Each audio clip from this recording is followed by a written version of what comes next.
Hello, Fox fans. I'm just gonna talk to myself for a little bit until someone says hello to me. So if you do pop in, do say hello. In the meantime, I'm on Discord. If you're not on Discord, then you should be, to be honest. So get yourself on there. The link to my Red Fox Voice channel is down in the description, as always. So I'm just letting a couple of people know that I'm here. Hello there, sad but happy. I don't recognize you. I feel like you're a new face. It's exciting. Hello, Teresa. How you doing? And hello, Laura. And Caitlin. And One Bad Hombre. Logan. Wolf Plays. It's me from Discord. Oh, right. It's so difficult when people have got like 17 different names depending what they use. So I'm guessing this is Saurisky. I'm guessing. Yeah, you've just said that. Cool. And hello to Lukman and Marwan. Don't worry about it. Don't worry about it, Wolf. We've all got busy lives. Don't worry, Caitlin. Like, this was my classic kind of semi-spontaneous book club. So obviously, I've kind of planned it. Otherwise, it wouldn't happen. But I didn't tell anybody. Apart from about 5 minutes ago on Discord, I just said hello. Why can I only hear you from one earphone, says Lookman. That I don't know. I mean, to be fair, I'm pretty famous for having audio problems, so can't answer that question. Looking at my little mixer box, it's showing. Yeah, it does seem to only be showing left side, which is strange. Yeah, I love this kind of stuff. It's always fun. Just keeps you on your toes. I'm just gonna have a quick look at the properties there. Yeah, I had this once before. Maybe even more than once. But when I first started streaming on Twitch, I had this exact same thing. And I don't know if I ever discovered why. I don't know if it's something I've done. It's weird. Yeah, because I've literally just plugged in my microphone like I always do if I'm recording anything. And it's decided that it just wants to put you in the left ear. And the right ear can just do something else. I mean, you could maybe play some music or have like a simultaneous conversation in your right ear, and then you can listen to me in the left ear. I mean, if you're traveling, Teresa, I think, said she was driving. If you're driving, it's probably safer, if anything, to have one ear free and then one ear busy. So I'm gonna say that it's intentional that the audio is just in the left ear. Mine is the other way around. Yeah, of course. Yeah, I thought I'd just surprise you a little bit with video. I hope it's not too offensive. And if truth be told, I have been, deep down, I have been wanting to try streaming with video, or I mean, originally just recording audiobooks with video for a very, very long time. I thought it would be fun. I like experimenting with new things, learning new technologies and software and such. But I mean, there's a number of reasons why I haven't in the past. But I do have a new laptop as well. So this is just the built-in webcam on the laptop. So I'm guessing the video quality isn't great. It looks okay. So yeah, I'd considered a long time ago investing in an actual decent webcam video recorder or whatever. But yeah, it just never happened. But I mean, this laptop was my new mobile phone. I had the same mobile phone for 5 years, and the same laptop for a very, very long time. Which, as some of you will remember, if you listen to my original sharing of the Philosopher's Stone, the first Harry Potter book, my old laptop, actually got stolen about 16 months ago, like just before Christmas, 2 Christmases ago. So I just used my old PC for quite a long time, but pretty recently I bought a new laptop and a new smartphone, and that is largely, to be honest, thanks to my patrons. So if you've ever donated to me on PayPal, or you've ever donated to me on Patreon, past or present, then you have technically helped to provide a lot of the experiences that you enjoy. The studio microphone that I have was very much bought through Patreon donations and everything, support there. And just being able to have fun making those couple of videos with the heron and the sheep, if you've watched those kind of like Secret Garden commentaries, and the recent videos with Fantastic Mr. Fox, they've all been made with my new mobile phone, and this laptop has been an absolute lifesaver as well. So thank you very much, patrons and donators. Thank you very much. Thanks, Teresa. Flattering me there. I always say, don't ever worry if you don't want to pledge, or you can't donate or anything like that. Don't worry at all. But basically, I value my patrons absolutely immensely, and some of you that just send in one-off donations on PayPal and stuff like that, it's absolutely amazing. And especially when I lost my original YouTube channel, if it hadn't have been for Patreon, I probably wouldn't be speaking to you right now. It's been so essential to allow me to focus on this passion. Basically, what started as a hobby and as a passion has become a way of life, with other things. The official audiobooks on Audible, and little bits of voiceover work here and there, and yeah, the story. So I hope you're all doing well, and it's lovely to see you all in the chat as well, even though this is a much, much quieter time of the day than when I used to stream, like when I used to do the book clubs in like the late spring and summer of last year.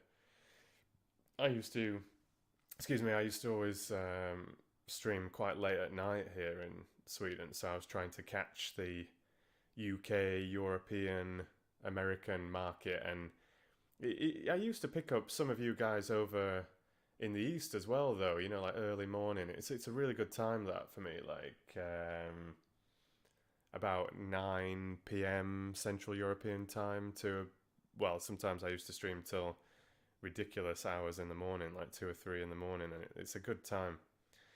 But I thought, look, I want to just say hello. I want to just test streaming again, as I've not done it for quite a long time and only sporadically this year, like just a couple of times this year, I think it is. Yeah. So I wanted to test that, and I wanted to test video, and I wanted to just get warmed up into reading for you again, as well as, although I've been doing some editing, you know, I was editing up Fantastic Mr. Fox and sharing that on Patreon as it got taken down from YouTube, which was not cool.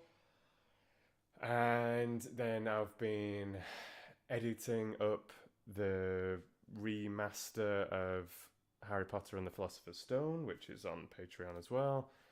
And I was also sharing The Hobbit on Patreon as well, because that also got taken down from my channel recently. So I've been under the cosh again quite recently on YouTube. So yeah, there's been behind the scenes things going on. There's always things to manage, like community things to manage, Patreon things and other things.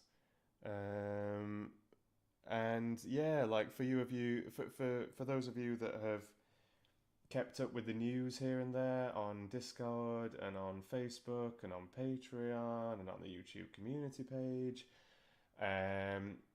you know, I don't need to go into major details or anything, but yeah, it's been a tough few weeks in terms of my personal life over the last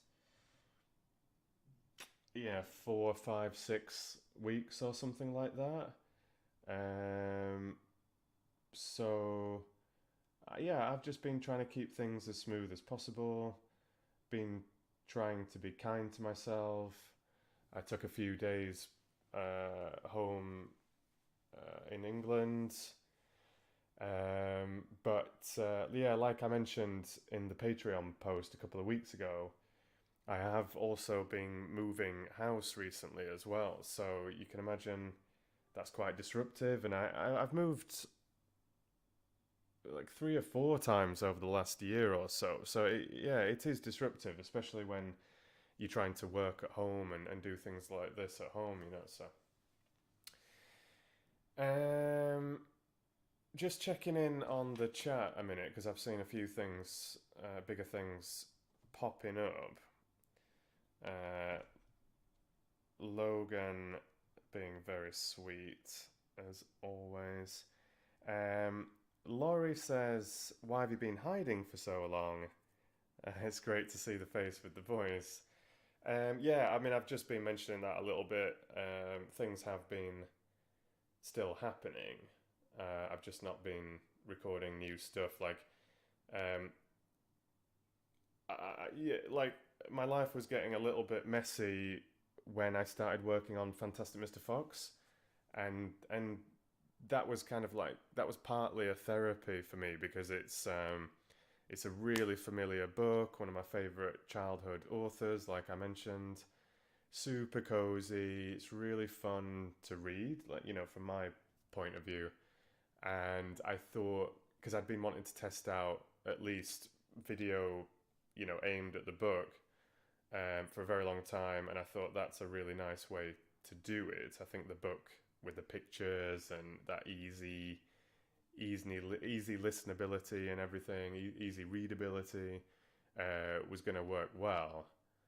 And also, I just felt that I couldn't really focus on those more demanding stories. So, Lord of the Rings, I've been asked many times,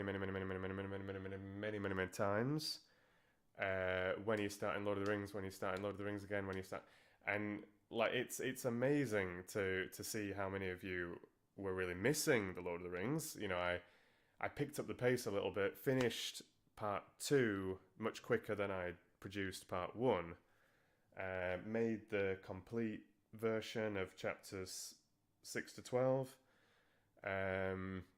reached the halfway point in the Fellowship of the Ring, end of book 1 going into book 2 of Fellowship of the Ring, and I also made that the Songs of Middle-earth compilation as well, with all like the songs and lays and poems from book 1 mixed in with little bits of narration either side of each song or poem as well, and that took a long time to make.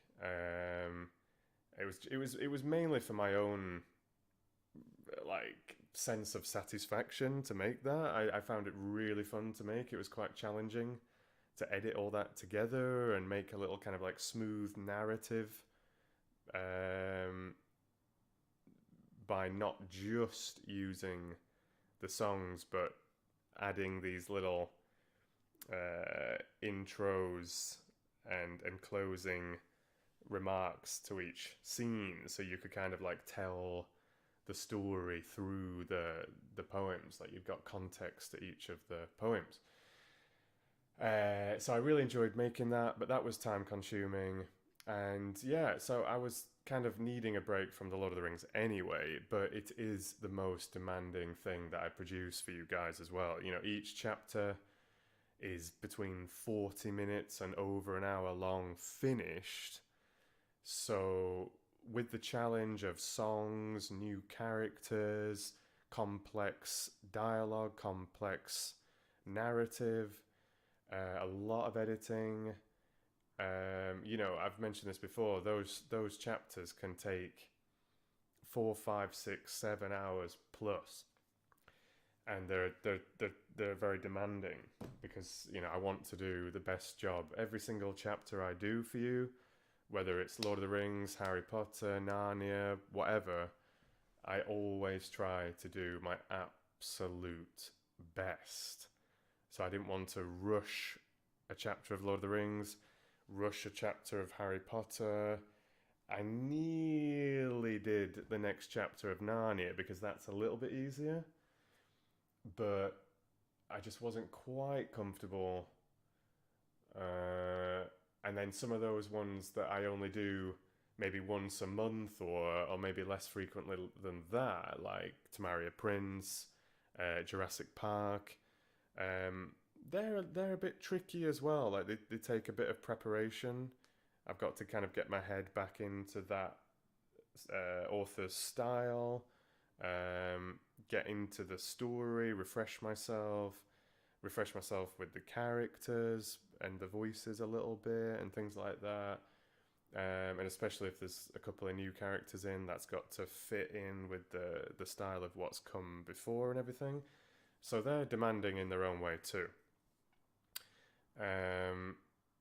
So Fantastic Mr. Fox, which was something that I'd already recorded even before The Hobbit, which I've mentioned here and there before, with my old super basic phone microphone and no editing basically, and has just been sat in the $5 Advocates Patreon Google Drive folder for 18 months now. I thought Fantastic Mr. Fox deserves a new version. So that was that. And yeah, I'd very much hope to get some new stuff to you over the last 2-3 weeks. And apart from those complete Fantastic Mr. Fox and the complete remaster of Harry Potter Book 1, which took a long time, there hasn't been any new recordings. Okay, so that's a bit of that. It's very nice to hear, sad but happy, that that listening to me has been helping you with your tests and everything. That's very nice. Hiya Jamie, how you doing? it keeps kicking you out. Patreon keeps kicking you out. That seems a bit harsh. Do you mean you're struggling to actually kind of like keep your pledge on Patreon, or do you mean the audio files are not working? If anybody follows me on Patreon or anywhere else, if you ever have a question or you have a problem or something, please just send me a message on Patreon. Write me an email. You know, I've got 2 email addresses that I use. They're always in the video description of every single video. You can get me on Discord. You can get me on Facebook. You know, so you can leave me a comment on YouTube. There's a higher chance that might get lost, but yeah, just get in touch. If you've got a question, just get in touch. Hi there. Is it Divyansh? I might have pronounced that wrong, but welcome. And just the hems as well. Gosh, just had head surgery. Goodness me. I hope things are going well. Glad that Philosopher's Stone has been helping you out. Oh, yeah. Yeah, lovely seeing your daughter's comments, Laura, a few weeks ago. Her and her friends seemed to be really enjoying Prisoner of Azkaban, so that was really, really nice. Yeah, Teresa spots a Goblet of Fire in the background there. There's Philosopher's Stone is just sat next to it as well. And there's the little foxy friend in the background who featured in the Fantastic Mr. Fox videos as well, who kept waving to you at the end there, saying that he'd read to you soon. Still just going through the chat. I've missed loads. Why does your content get taken down from YouTube, says Marwan? This is basically just a copyright issue. So like, I won't go into it all in big detail now. I've talked about it a lot in the past, but basically when I first started YouTubing, I had no idea that me just reading a book out aloud and sharing that on YouTube was a copyright infringement. I thought it was similar to covering a music song. You know, if I was sat here playing the guitar and singing some whatever, Arctic Monkeys or something, whatever it is, like Bob Dylan, that doesn't seem to be a problem. So I just naively thought it was the same with literature. And then like with video gaming and streaming being absolutely massive, I just thought, oh, you know, it must be the same for books, right? And when I'd been searching around on YouTube, there was loads of unofficial readings of different books, like modern books. I don't just mean old books, like modern books, and loads of just stolen, like ripped pirate copies of official audiobooks and stuff like that. So I thought, you know, that's definitely wrong. And be careful with what, you know, be careful not to use a copyrighted image, for example. But me produce, you know, it's my voice, my creativity, my editing. I thought that in terms of like fair use, it would be a no-brainer, but apparently not. So yeah, I can run into all sorts of issues with that. And Ki says hello from France. Very nice. That's very nice. Thanks for the praise there. I do enjoy a bit of a French accent. I don't play around with it very often because I'm scared of offending you, but it's a bit of a guilty pleasure, to be honest. I have a couple of those. German accents, Russian accents, there's others. But I try not to be too controversial. Um,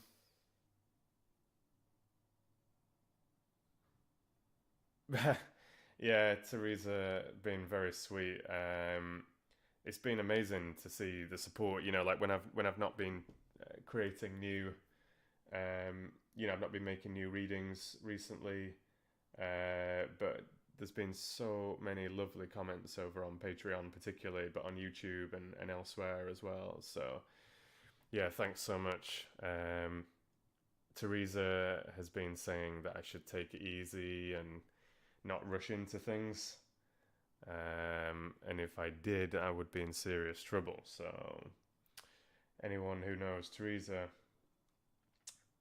understands understands the situation. And Tora Tiger agreeing. All right. Yeah. So Tora mentioning focus more on the public domain books, and I did start doing that at one point. I just wish, I really wish that public domain books were as popular as modern classics. They're not. I mean, obviously they're loved by many, but yeah, it's trickier to have an impact on YouTube and on the internet in general with public domain works, but I think that does need to be more and more of a focus. And just to give you a little preview of what I was going to start with today, because I was thinking of basically reading something from the public domain here on YouTube, then taking a little break and transferring over to Twitch to read the next chapter of Harry Potter and the Goblet of Fire. Eh? So for those of you that were watching the Foxy Book Clubs last year, at one point I started reading a chapter live, a Harry Potter chapter live on the book club, and then in my own time, amongst other things, doing the kind of regular recorded, polished, professional version or whatever, and releasing that afterwards. And I'm thinking, now that it's been a while since I've done a Harry Potter chapter, it's been a few weeks, I could do a live one, but over on Twitch, so that I don't encounter any of these problems that I've just been talking about, and then keeping the YouTube book club for public domain and chat, and maybe the odd other story that I feel is okay to share. So To Marry a Prince, for example. And then I can use the YouTube book club as also like a little bit of a heads up, like a little poke that I'm on today, I'm reading. We can warm up, have a chat here, read a bit here, and then for those of you that want to follow me over to Twitch, you get some fresh Harry Potter. So that was the plan. I'm going to read Harry Potter and the Order of the Phoenix once I've finished Harry Potter and the Goblet of Fire, Marwan, which is, let's be honest, a little bit of a way away. But we'll hopefully get there. No rush.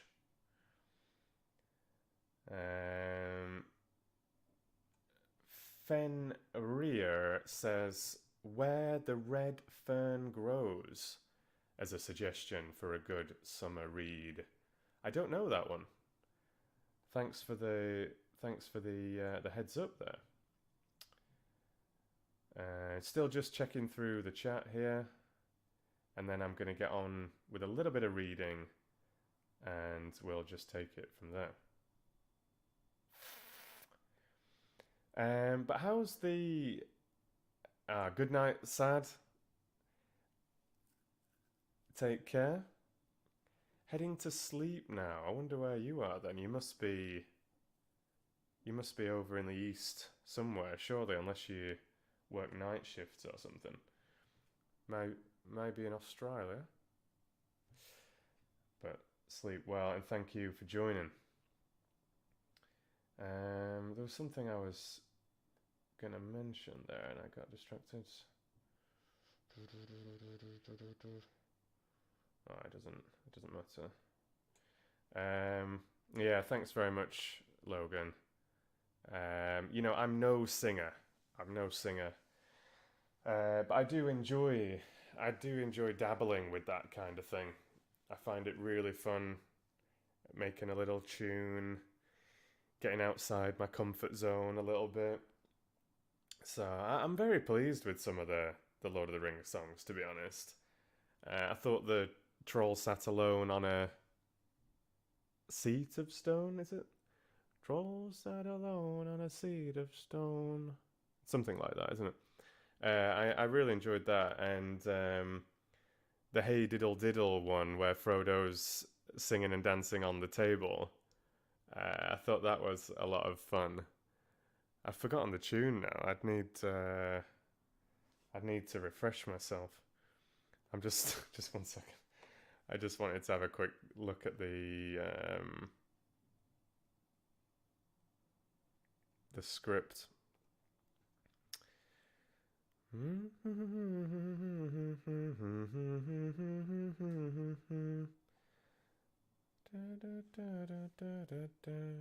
no, but that's a different.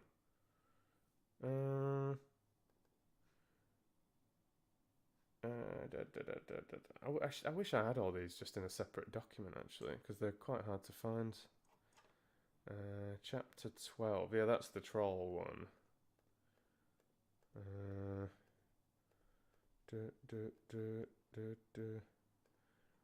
I'm just skimming through Lord of the Rings. Troll sat alone on his seat of stone and munched him. No, but that's not the tune, is it? For meat was hard to come by, done by, gone by. In a cave in the hills he dwelled alone, and meat was hard to come by. Yeah, I liked the troll bit, though. That was quite cool. My lad, said Troll, this bone I stole, but what be bones that lie in a hole? Thine uncle was dead as a lump of lead, for I found his shin bone.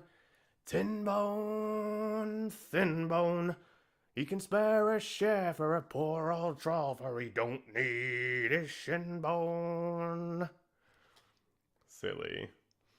Silly songs in Lord of the Rings. But yeah, I liked the one with Frodo dancing on the table. That seemed to be a very popular one, actually.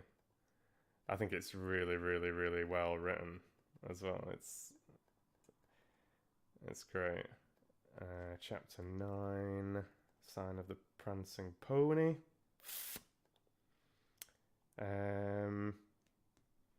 There is an inn, a merry old inn, beneath an old grey hill, and there they brew a beer so brown that the band in the moon came down. The ostler. I forgot the tune. It's my own tunes. Said Tipscat that plays a 5-string fiddle, and up there's good cheer among the guests. He cocks in near at all the jests and laughs until. Yeah, I guess I need to re-listen to my own thing. It's a lovely little tune, though. The man in the moon took another mug and then rolled beneath his chair, and there he dozed and dreamed of ale, till in the sky the stars were pale and dawn was in the air. Yeah, I need to re-listen to some of these, goodness me. But Tolkien, he's absolutely wonderful. Absolutely wonderful. See you later, Marwan. I was just checking back in the chat.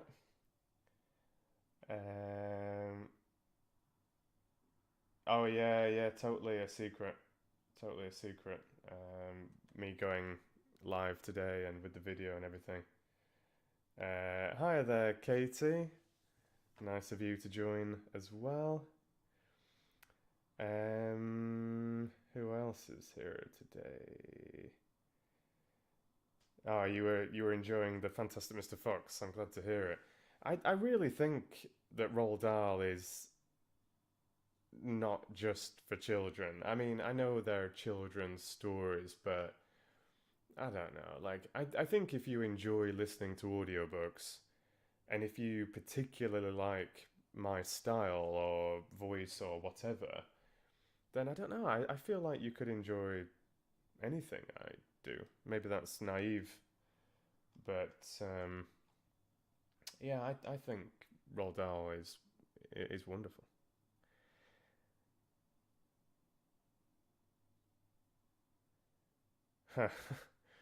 Yeah, that's great, Kai.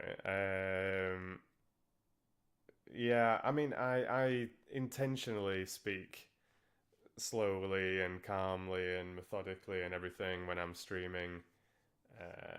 It gives me time to think and reflect, and but it's also, I just think it's more peaceful, and also there's a lot of you out there that are not native English speakers, so I think a slower, quite crisp, precise way of speaking really suits my foreign audience. So yeah, that's really nice of you to say that you find, you and your French friends find me very easy to understand because of that. So that's really cool. Um, Hiya, Acid Noir. Thanks very much. Thank you for the compliments there.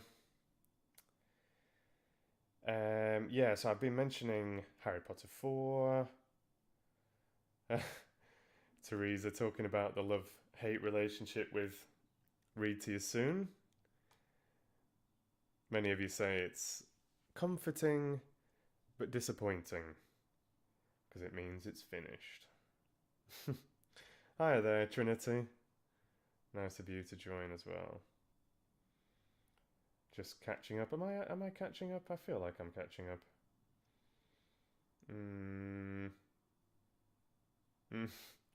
Teresa giving me the all clear. Oh, and Kai as well.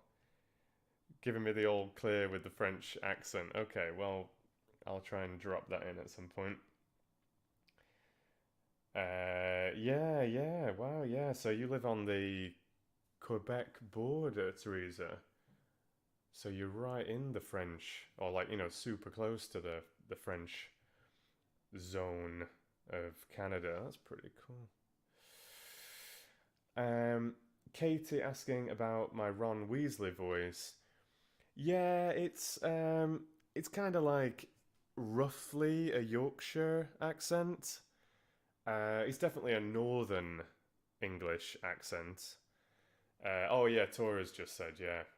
Yeah, Tora says like a Northern working class one. Yeah, I can't really argue with that. That's the plan.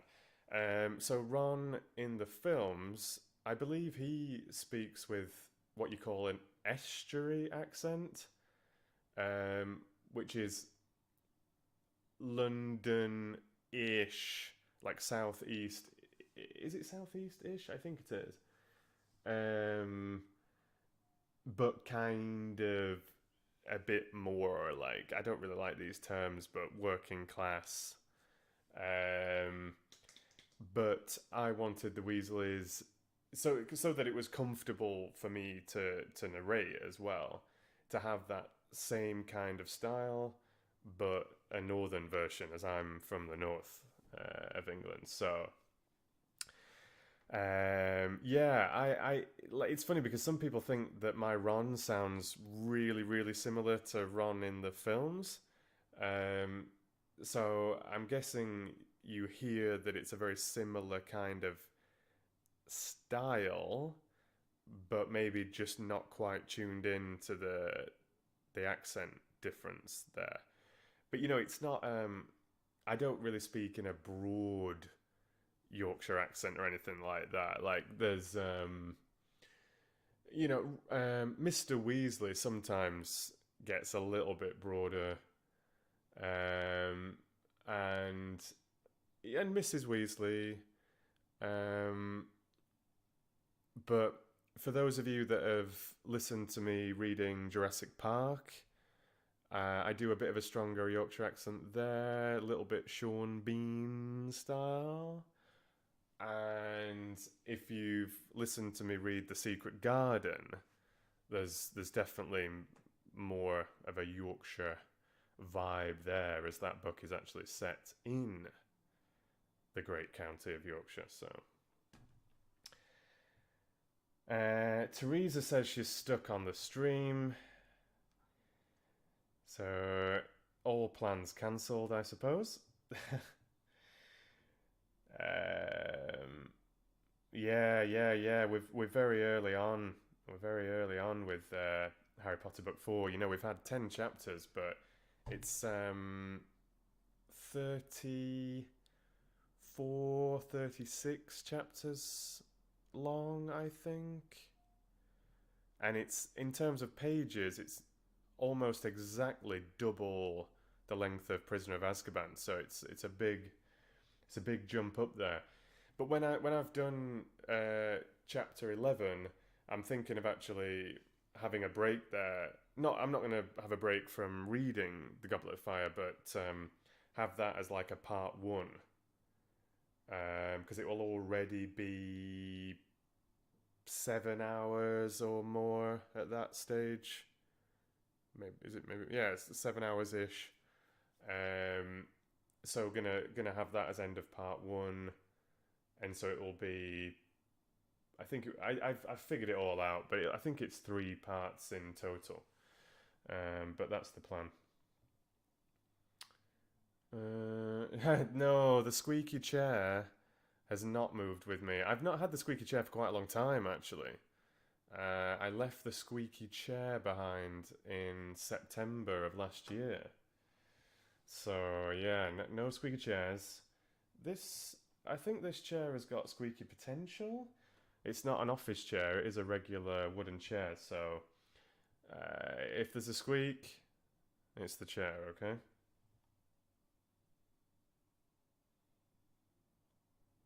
Oh, thanks, Katie. And yeah, don't you worry, Tori. You do you. Yeah, is anybody else familiar with where the red fern grows? I've never ever heard of that.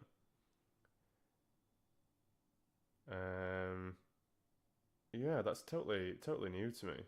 Yeah, thanks, Logan. Praising the Lord of the Rings songs, as you have many times. Oh, but you're heading out with 2 poops. Hit Logan's dog. It's his nickname. It's probably on the birth certificate. It's nothing to do with me. But a very beautiful doggy that Logan has. I think I've nearly caught up with the chat. Read Treasure Island. Yeah, Treasure Island's one I've considered for a very long time, actually. Definitely one to consider, Katie. Definitely. Yeah, Teresa agrees. Send me a parrot. I can always just put the fox on my shoulder. It's close enough. Yeah. I mean, it's a quiet stream today, but I mean, I've not been streaming for such a long time, so I'm not surprised that there's not too many of us here today, and it was completely unannounced. So generally, if I've given a few hours notice or even 24 hours notice, there's more like there can be like 80 or 90 in the stream. So, and it's all, like I said as well, it's also one of the quietest times of the day internationally as well.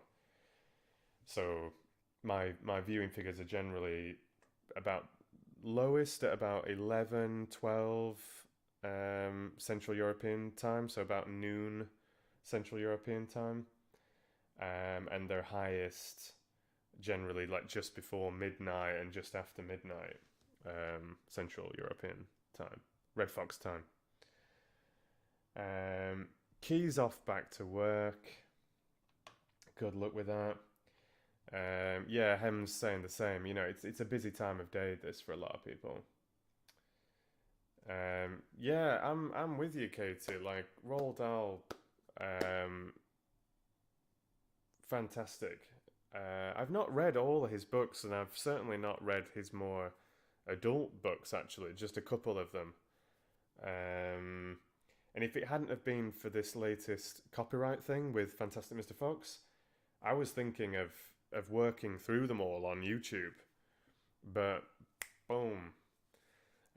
But I have contacted HarperCollins, who I didn't realise had the rights to Fantastic Mr. Fox. They have the rights to a lot of things in the top 5 publishing companies in the world with a yearly revenue of something like $1.5 billion or something.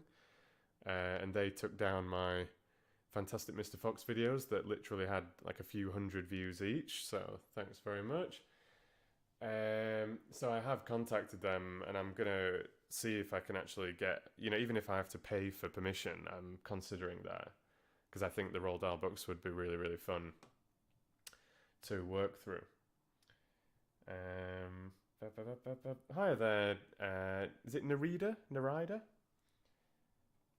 Prioritizing the stream over work, which I think is very sensible. Hi there, Eileen. Thanks for saying hello, even if you're busy.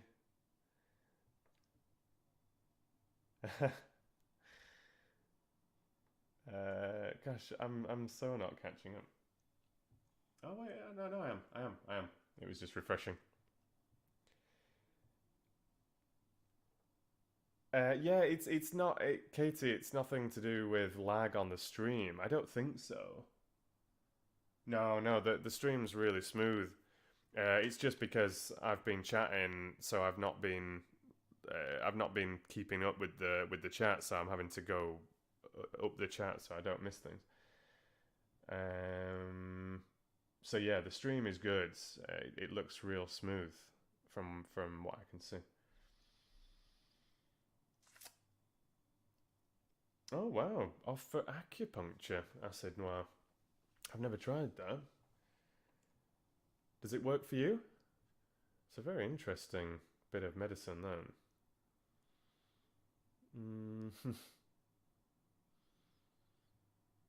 Oh yeah, top chat, live chat. I've just changed it to live chat. Didn't realise that. But to be fair, I don't think it cuts much out. I really, really don't think it does. Unless you're receiving loads of messages and maybe potential spam messages and stuff like that. I think top chat and live chat's pretty much the same thing. But I'm almost up to date, so I feel like I'm almost ready to read a little bit to you.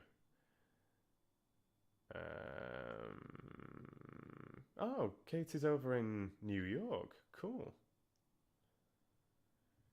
And if you're in the chat today, I know this is super cliche, but where are you right now? Where are you? I'm in Stockholm, Sweden, but I'm from the UK. I'm from England, like I've said many times. Where are you guys? Oh, wow. Hi, Selena. You're writing a murder mystery.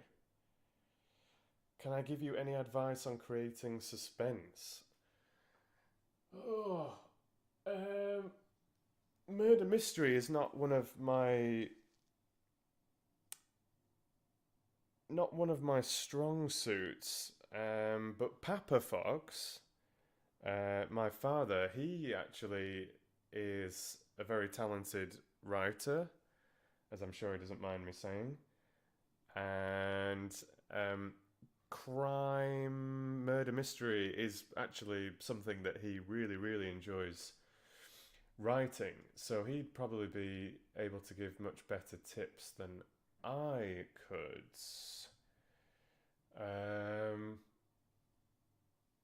I don't even know if I can give any tips. I mean, like for me, the dialogue between characters is extremely important. So if you're trying to create kind of realistic suspense, then in my opinion, making sure that there doesn't have to be a lot of dialogue, but making sure that the dialogue is convincing.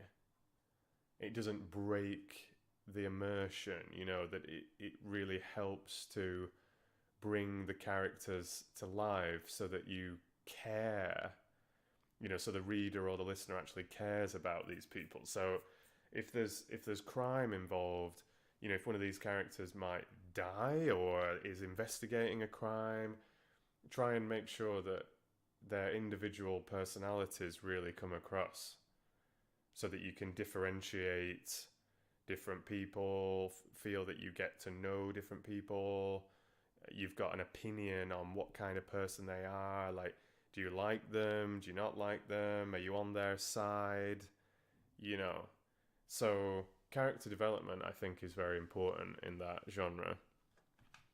But there are obviously many, many, many factors involved. Try and have an interesting plot. Maybe a strange crime. I mean, if you've watched The Bridge, Bron, the Swedish, Danish, Nordic noir TV series, weird crime. It's interesting. I'm not a huge murder mystery kind of viewer, certainly not reader, but something thought-provoking. So if you've seen Bron, you'll know what I'm talking about. It instantly builds suspense, I think, because it's engaging. There's a lot of questions going on. There's something shocking. Maybe it seems very obvious, but it's not. You can start unraveling the string or whatever. Twists and turns.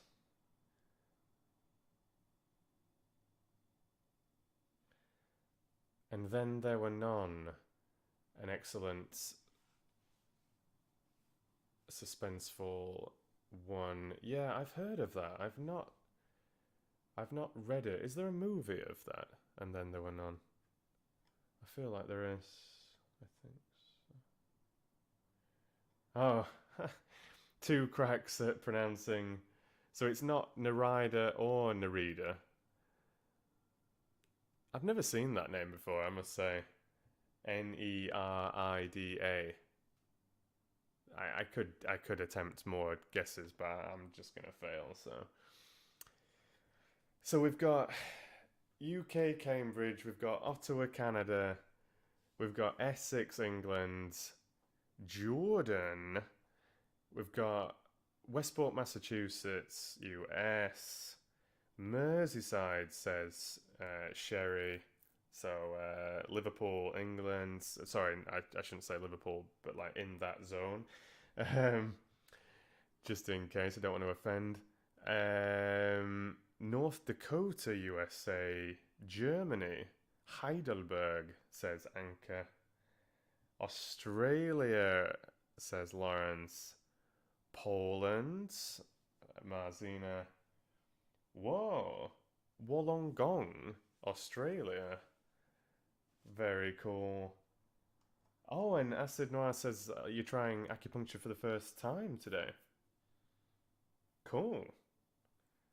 Oh, I'm sorry that your mum has passed. That's very sad news. But I really hope you're doing well, and lovely that you've been inspired to try that in her memory. That's very sweet. It's very sweet indeed. So Teresa is off to work. Take it steady, trying to watch and listen safely whilst driving. Yeah, don't keep chatting.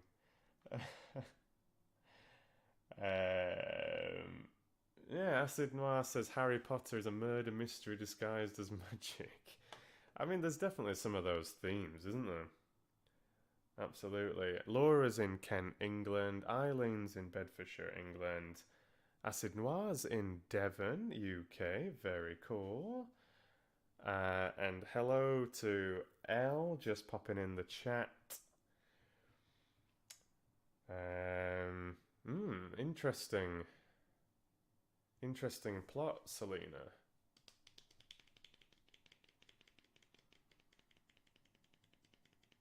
Oof. That sounds heavy. That sounds heavy. Good luck with that. Sounds interesting though, for sure. It's like I was gonna say it's like Taken. It sounds more complex than Taken, but Oh yeah, so you're in Liverpool, Sherry. I just didn't want to like presume Liverpool, even though you said Merseyside, just because if you were an Everton supporter, I thought it might offend you that I mentioned Liverpool, even though if you support Everton, you can't deny the geographical connection with Liverpool. But some people, they're sensitive, so gotta be careful. Marzina says, "Who is your favourite author?" I think that is almost impossible for me to say. I have many favourite authors. I think if I had to just name one, just because of the inspiration took from his writing, it would have to be Douglas Adams. So, author of The Hitchhiker's Guide to the Galaxy. It just so suits my humour. When I first read those books when I was a kid, like 11, 12, 13 years old, something like that. It was just really like boosh, even at that age, I definitely had an active imagination, and some of the stuff that he was bringing to life in those books and the radio series and everything, I just related to that way of thinking, even at that age, like I said, and just a wonderful humor, this like really nerdy, geeky sci-fi, but just like weirdly convincing as well, like a bit like Monty Python kind of style, I guess, in some ways. And I'm a big Monty Python fan, so yeah. So if I had to say one, I would say Douglas Adams, even though I could say many others. Like I'm a big fan of Tolkien, for example, but many others.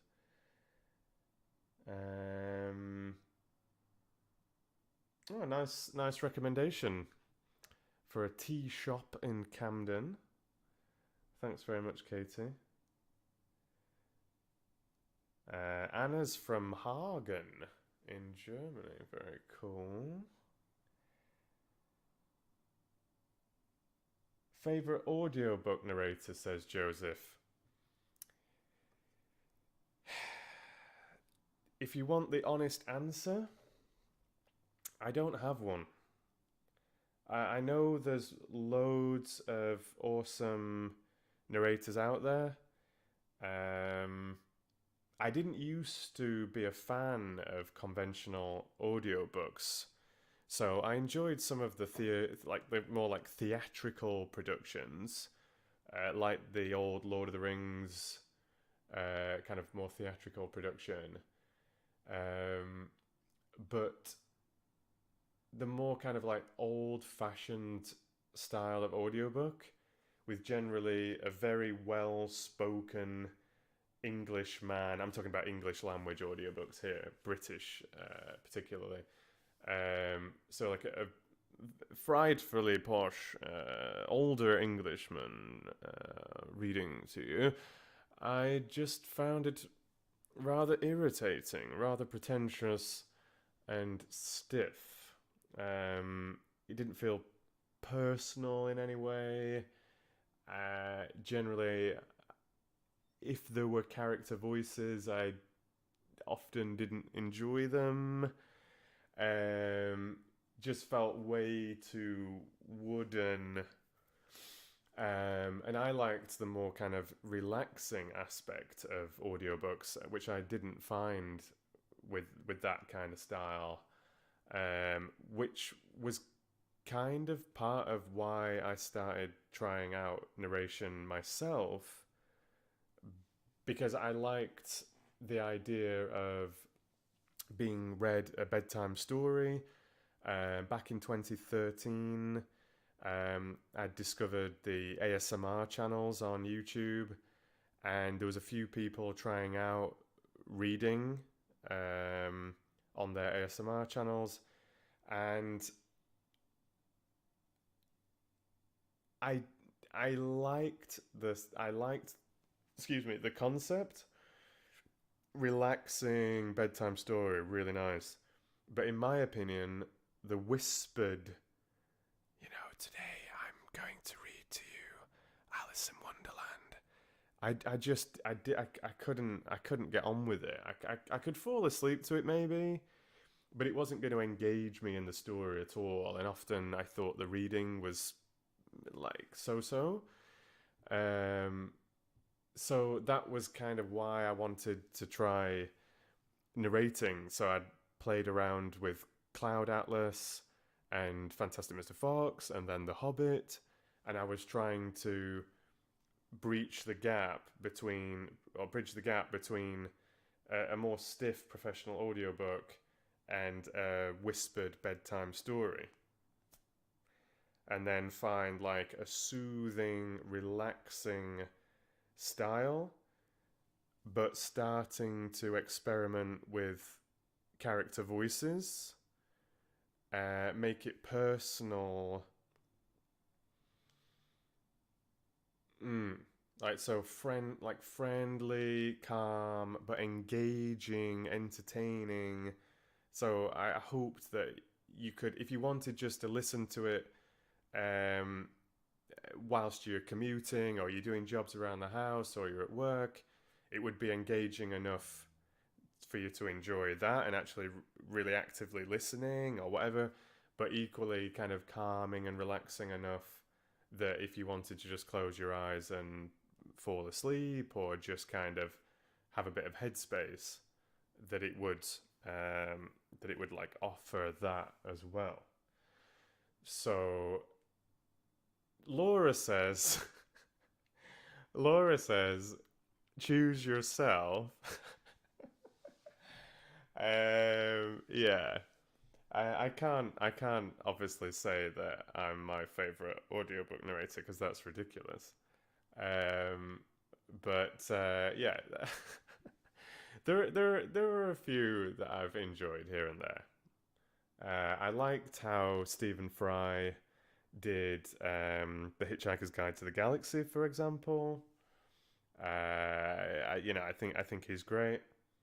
And yeah, there's others out there, but I'm not a. It might seem really paradoxical, but I'm not a big audiobook listener. And even when I started getting really serious about this, I um, I purposely didn't start listening to more narrators and researching who's the popular guy these days and what style do they read with and all this kind of thing, because I didn't want to be influenced by it. I wanted to just try and find my own style, and if I thought like if I enjoy it, and even if just two or three or four or five other people enjoy it, then there's a chance that 10 people might enjoy it, or 100 people might enjoy it, or 1,000 people might enjoy it. So, yeah, it was kind of an intentional thing. Um, Logan says that Stephen King had a really amazing narrator before he passed away. That could be interesting to listen to though, because that genre, crime and supernatural stuff, is something that I've not narrated at all. So could be interesting actually just to hear how someone goes about that. Because some books I just think I take to it quite easily. You know, like I feel comfortable with fantasy and sci-fi and the classics, depending on the classic, children's books generally. As some things really take me out of my comfort zone. So I really like Stephen King's writing. I've read quite a few of his books, so that could be interesting for sure. Yeah, so favorite genre of books. Most consistently, it is fantasy and sci-fi, but I very much do read other things too, and I really like non-fiction stuff as well, factual factual stuff in all sorts of different ways. And I would like to have a go at reading non-fiction for you. Actually, could be fun. I've done a couple of demos that I never shared actually a long time ago, and I've done a couple of auditions for Audible, but I wasn't successful. Um, Elle says favorite Harry Potter character. I've mentioned that a few times that I definitely don't have one. It's too impossible. But I generally have a favorite character that I'm enjoying narrating or like bringing to life or whatever. Like I'm really enjoying Mr. Weasley very much, and Winky.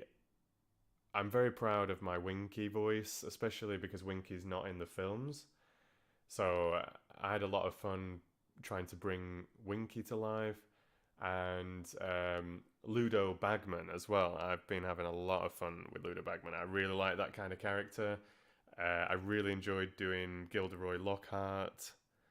I really enjoy doing Circadigan.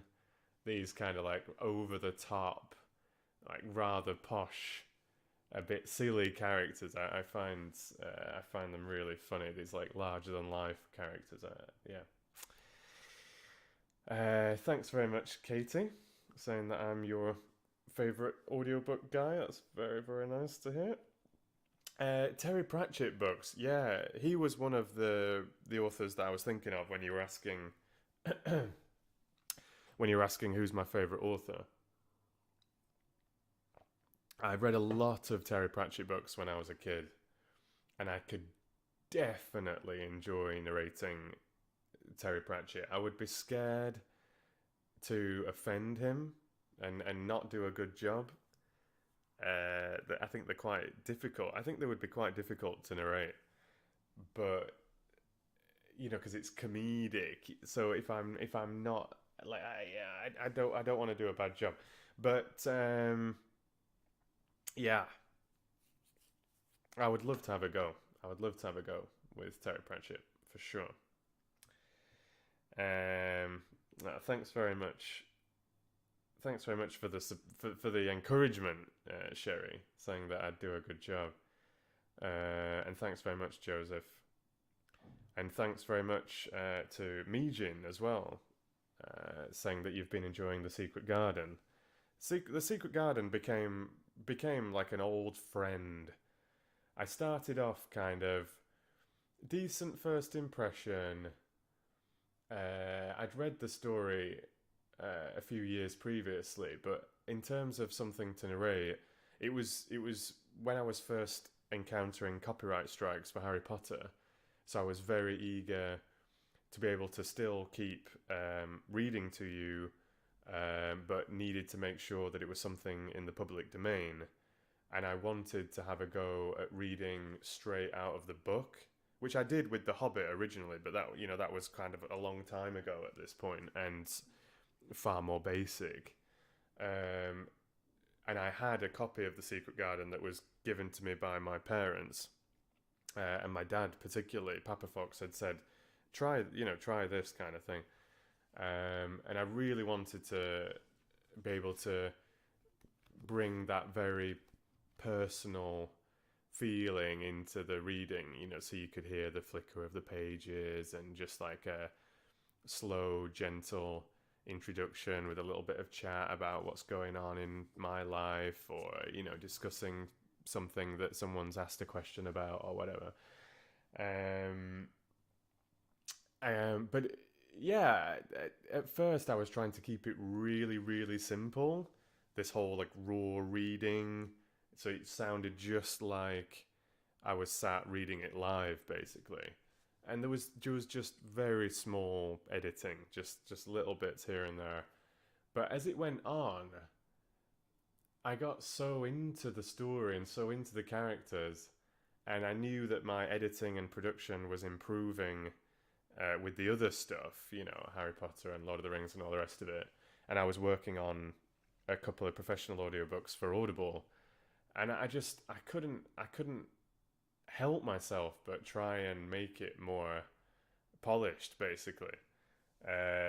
So it does become less and less of a raw reading, even though it's always being read from the book, and there's those genuine like page turns and everything like that. But it becomes, you know, tighter and more polished. But I so enjoyed The Secret Garden. So if you've not tried it, you can either listen to all the individual chapters, or there's a complete version with extracts of Tchaikovsky's The Flower Waltz from the Nutcracker. Yeah, so take a listen. I am getting behind again in the chat. Yeah, I'm sure it is pretty weird to see my face, but here it is. Selena's giving the thumbs up to non-fiction. Yeah, Wink is great. I know you like Saccad, Logan, and Kim mentioning that as well. Oh, you think the Winky bit dragged on too long, Katie? That's interesting. Yeah, I can see that. I can see that. It's a long scene with Winky. But I had a lot of fun with that. I really enjoyed it. And yeah, I'm glad you enjoyed the voice. Yeah, thanks, Hems. Like, it's not that I haven't been successful with Audible. I mean, Curse of the Ice Dragon has sold about 5 times as many copies as Sleepers, so that's great. Although I have been disappointed with the exposure that Curse of the Ice Dragon received. But you know, that's another story. So yeah, I mean, I started doing quite a lot of auditions for other audiobook projects at the start of this year.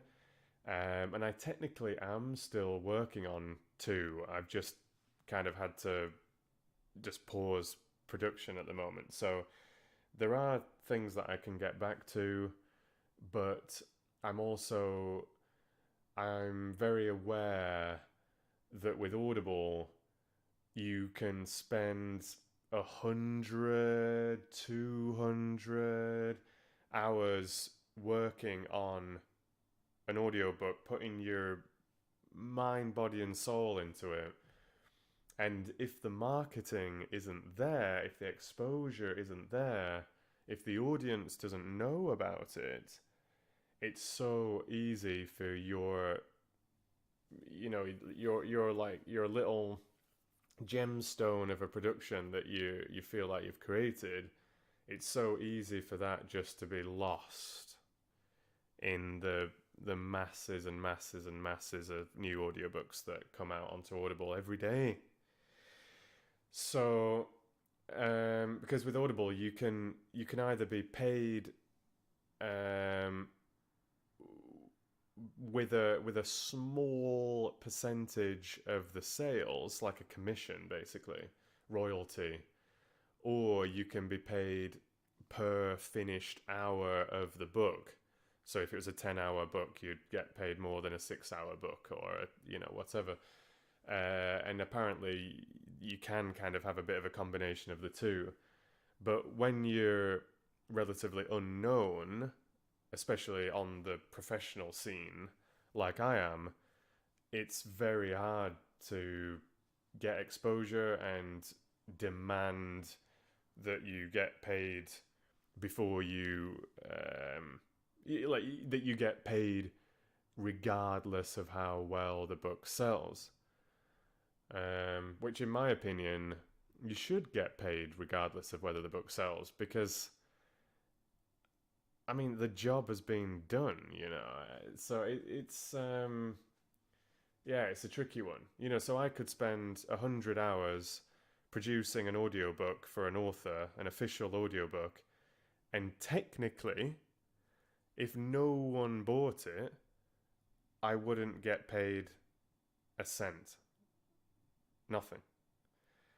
So Audible is not the smoothest platform. So at the start of the year, I started putting more emphasis on only auditioning for paid projects, so that you get paid regardless of how well it sells. But as a few of you know, I was sharing a bit of news about that, and I even shared a couple of the auditions in one of the Harry Potter videos when I was getting scared of sharing some of the Goblet of Fire chapters on YouTube because I'd had some taken down. Yeah, the competition for those paid projects is huge. So even if the author is not particularly well known, if they're paying for finished product rather than just purely on the sales, there can be literally like 100, 200 or more narrators auditioning for one job. So tough, definitely tough. So I'm just gonna see how it goes. I'm trying to I've been looking at new avenues. I so enjoy the YouTube stuff and the Patreon stuff, all the Red Fox Voice stuff. So, that's always been my main focus.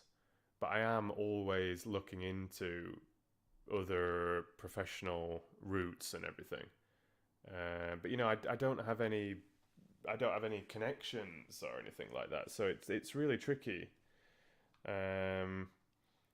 But I'll keep going with it, and I was just getting into a good rhythm with it, and then my life has been destabilized and things, and I've just decided to try and focus on you guys, and then it's even been difficult to just focus on you guys. You know what I mean? So I'll get there.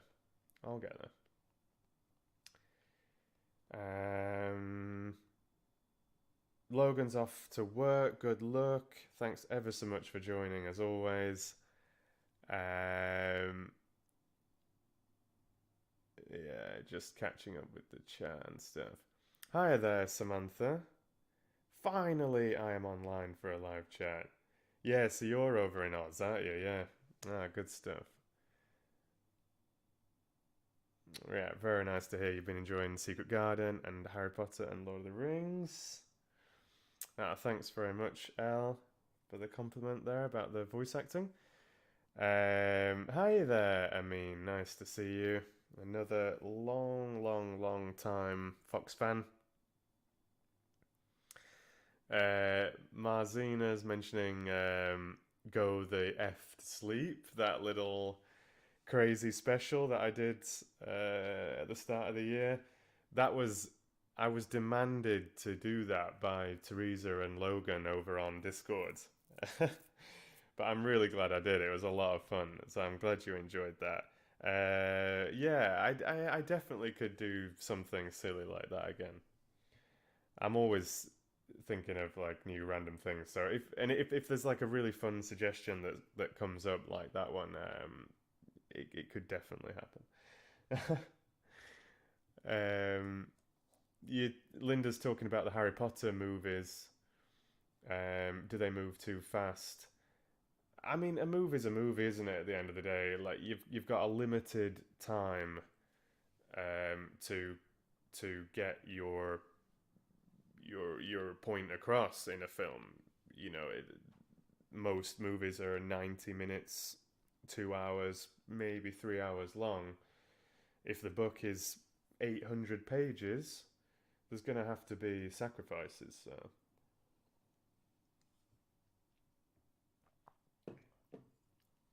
yeah, like that, and that, like you're saying, Samantha, that's where the TV show can work so well, because you can just take a breath, and create a deeper, perhaps more true to the original experience. Not always, but yeah, it definitely helps.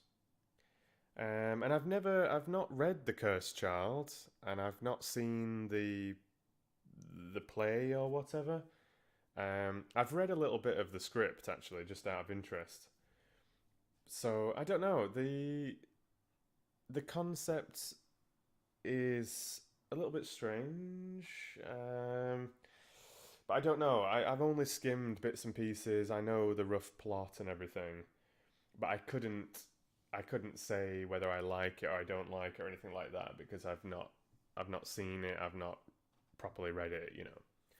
But feel free to share your feelings on Harry Potter and the Cursed Child. Oh, good job, Tor. Yeah, Tora's saying you've just finished all your commissions. What have you been working on, Tora? Tora's a very talented illustrator, as well as other things. And that's a lovely thing about Discord. If you don't follow us on Discord, come and try it out. I'll just put a link in here. The link is in the video description, so I don't even know why I'm doing this. Mm, mm, mm, mm, mm, mm. Oh, I should. Nah, it don't matter. Yeah. So the link is here, and the Discord chat channel is a lot of fun, and it's so nice to discuss stuff with you guys and see what you get up to in your ordinary lives outside of Red Fox Voice. Yeah, and we have multiple chat rooms there. So there's news and like a hangout and all that kind of thing. But one of the channels is called the Creative Corner, and a lot of you share photos, artwork, projects, all sorts of stuff. It's amazing to see how talented you guys are, and no one is judging. You know what I mean? Like, even if you don't think something's so incredible or whatever, that doesn't mean that someone else might not think it's wonderful. You know what I mean? So, and even if you just like want tips and advice, there's quite a few artists that hang out on Discord, and some of you have really helped each other out with some stuff. So it's really cool. So do come and get involved. You know. Where are we in the chat? Oh yeah, yeah. Laura was just saying that I kind of came second on one of the auditions. Yeah, I don't know if I was second, but certainly like in the real short list for one of them that I'd had a lot of auditions, like crazy. And it was really cool for the author to message me and say that he was really impressed with my audition, and that I was just kind of pipped to the post by a narrator that's been working for the BBC for 20 years apparently. So yeah, that's the thing, like the competition on Audible is insane. Like, there's a lot of people that are just starting out narrating. They've barely narrated anything, and they're just trying to get some projects. And then there's people like me kind of somewhere in the middle or whatever, or yeah, it depends how you see it. And then there's some people that are super experienced and they've got crazy portfolios and past experiences and everything like that. So, tough. Linda's asking, how did I get into narrating audiobooks? I've talked about that quite a lot. I won't just jump into it right now. I've mentioned it a little bit earlier when I was like earlier today even. I was talking about ASMR and my first experiences with kind of more old-fashioned traditional audiobooks and stuff like that, and theatrical audiobooks and things. But yeah, I've talked about that on other book clubs and things as well.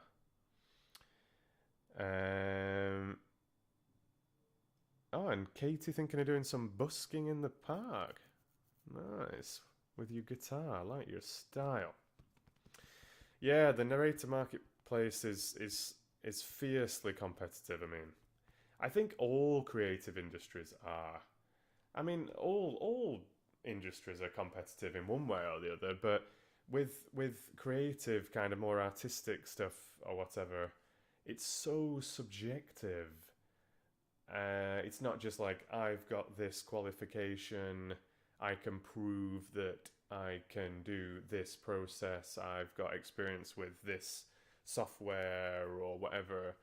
It's more fuzzy, and I think that's one of the reasons why who you know, as much as kind of what you know, means a lot in creative industries, acting particularly. But yeah, you know what I'm saying, contacts make a massive difference. Like if your family has got some heritage or whatever, it obviously makes a massive difference. But yeah,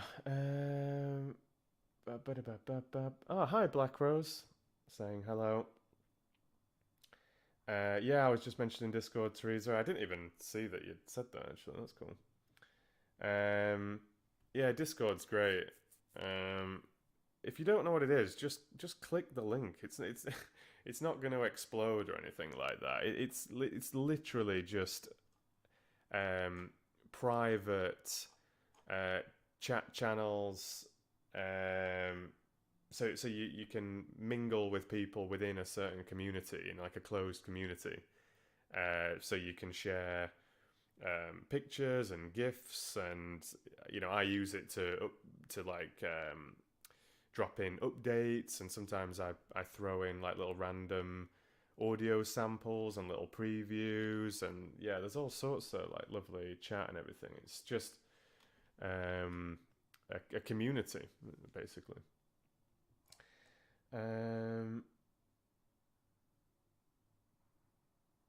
Right. So Acid Noir, you were not sure about Cursed Child at first, but now you really like it, and you've seen the theatre as well. If you said you've seen it in real life, cool. But Samantha didn't enjoy it. Yeah, but that's what I've felt with Cursed Child, that it's really polarized people, you know. Some love it, some hate it. Like, and Amin's got her last French exam tomorrow. Good luck with that. Yeah, it's true, Laura. Like, you know, for some people, I mean, I only apply for things most of the time that they either are looking for anyone or they're looking for British, because some authors are incredibly specific with maybe even a specific, you know, accent from a particular country or whatever. They won't consider anything else. And then of course a lot of authors, they've got a voice in their head that they want. So even if they think you're a good narrator and a good producer or whatever, they're looking for a particular tone, particular style. So, like you said, it might not be that you've done something wrong or whatever. It's just, yeah, like it wasn't what they're looking for.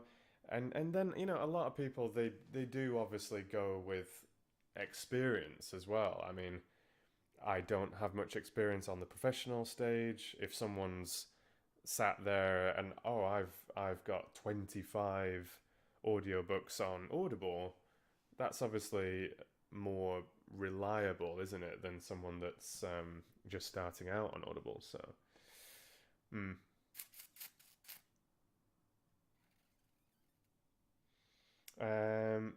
And Linda, you're just asking about whether I've got set times. Um, Not really. Like when I was streaming quite a lot last year, I did um, get into like a little bit of a schedule. Like I said earlier, I always tried to stream between about 10 p.m. and 2 a.m. Central European time. So it was kind of like 6 p.m. ish Eastern time in the United States. But I never really had a set day. It's when it feels good for me, when it works for me. You know, you've got to be in the right mood and in the zone. So I've never really been a set schedule kind of person for anything. You know, like with the audiobooks that I make for you guys, um, generally at most it's kind of like aiming for one a week of this or one every 2 weeks of that or one a month of that, but which day at what time? Yeah. Because that's just the kind of creator I am. I've got to be really, really in the zone. And I know a lot of creators, they really struggle with that, like the pressure to have a schedule. And it obviously works really well for some people, and that's great. But that can definitely encourage pressure, stress, and burnout for some creators. So, and you know, I've felt some of those things, even when trying to take a step back from those kind of pressures. So, but you know, this was completely unannounced, and it's been really lovely just to try out the video and mingle with you guys for an hour and a half, and just let you know that I'm still out here. You know, even though I've not been recording new chapters recently.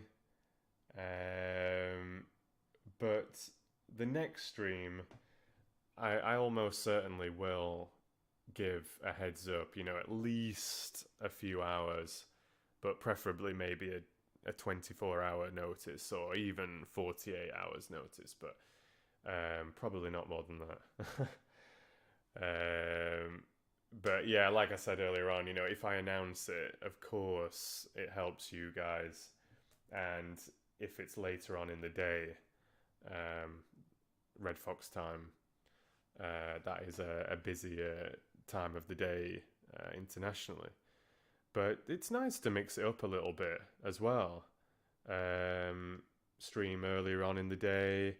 You know, I'd quite like to try streaming. I did it a couple of times at the end of last year, but I would like to try and stream, you know, maybe like 7, 8, 9 in the morning, because that picks up a different audience as well. You know, that's like bedtime for the US, and that can definitely be better for some people further east as well. So, because a few people were not complaining, but kind of a few of you that follow me further east were saying that this was, sorry, that when I was streaming kind of nighttime, my time, you know, that was kind of middle of the night for them, so they could never make it. But you know, I can't be in 3 places at once, so you just have to do the best you can.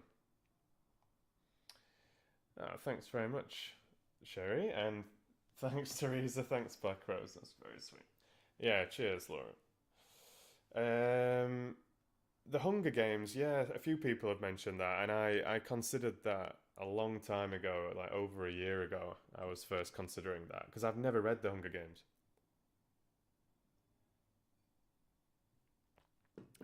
Obviously, copyright protected. I imagine they could be pretty savage with that. which is another reason, like, I've never tried Game of Thrones, for example, and those kind of epic fantasies or whatever. I thought, look, as tempted as I am, I love to work on multiple projects for many reasons, but don't start more than one epic series at the same time. So I thought, I can't start something huge until I've at least finished The Fellowship of the Ring. So currently we're halfway through The Fellowship of the Ring. If I get a good flow, we're probably, maybe like 10,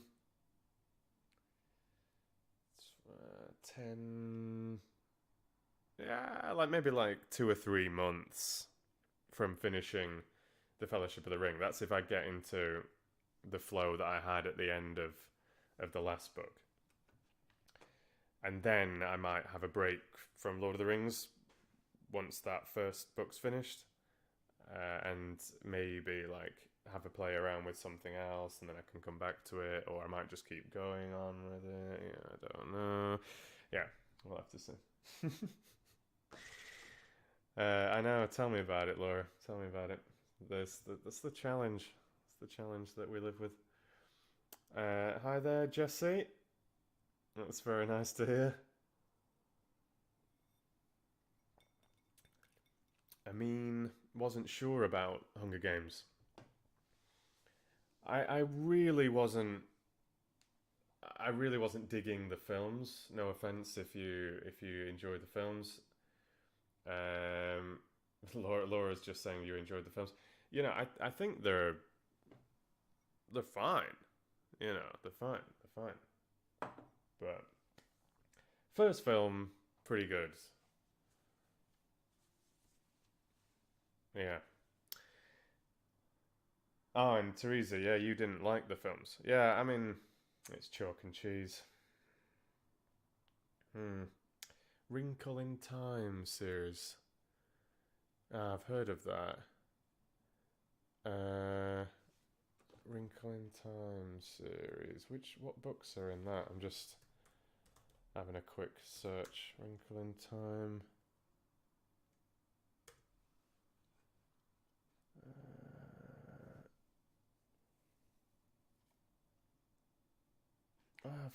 It's.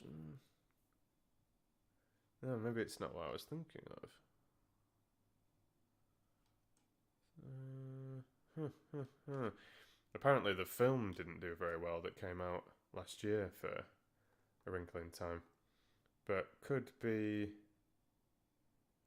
Oh, chalk and cheese. It just means completely different. You know, one's this, one's that, like completely different. So I was meaning in terms of opinion, like, you know, some things are very, very divisive. So I was kind of using it that way, you know. Like Marmite. Yeah, I know. I've been talking about that earlier, Black Rose, about the whole Lord of the Rings thing. You'll have to head back to the start of the stream. I was chatting about Lord of the Rings earlier on. It will be returning.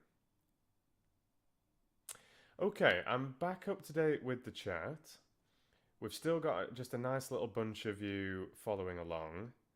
I don't know why it's like set. Like, I don't. Is that viewer number at the bottom changing? Because on my little preview it says 21, but I think it's said 21 every single time I've looked at it. As up in the top right hand corner, I've got the live viewers, which has been fluctuating from like 19 to about 30 something. Has that been updating though? The little 21 that's at the bottom, it seems to be stuck.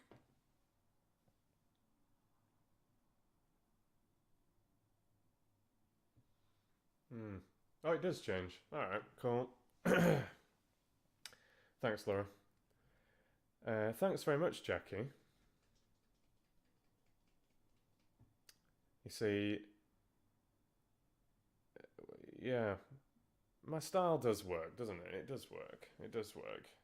Some of you can fall asleep to it. Some of you, don't want to miss a minute and you're listening to the whole thing, and some of you like it in the background whilst you're doing different stuff. And that was exactly how I wanted my my readings to be used, if you know what I mean. So I think that's really cool. And Anka says that you don't think the 21 is changing. Yeah, because I'm talking about the little display that's actually on the screen. Because I know you can see how many people are watching somewhere else, like on the app or whatever. But like on my little video, it says 21. And I don't think that's changed for some reason. It's like it needs refreshing or something, but it's not a big deal. It's not a big deal at all. That's lovely. That's lovely, Laura and Samantha. And yeah, I know you'll go back, Black Rose. Okay, so yeah, my 21 doesn't change. Yours does. Yeah, I don't know why it doesn't change on my screen. Doesn't make sense. Okay, so I'm not gonna stay on for much longer today. There is a chance that I will return later on. Like I said, originally my plan was to come on, test the video, get back into streaming, feel happy and comfortable chatting along to you guys, do some reading from a public domain book, on YouTube. And then my idea was to go over to have a break and then go over to Twitch and read some Harry Potter live over on Twitch. I don't want to overdo it today. As always, the chat has been much longer than I expected, but that's nearly always the case if I've had a big gap in between streaming, because it's lovely just to chat and mingle with you guys and everything. But I will definitely... Okay, Laura, I'll consider that. Good luck, Acid Noir. If you change it from top chat to live chat, it updates more. Interesting.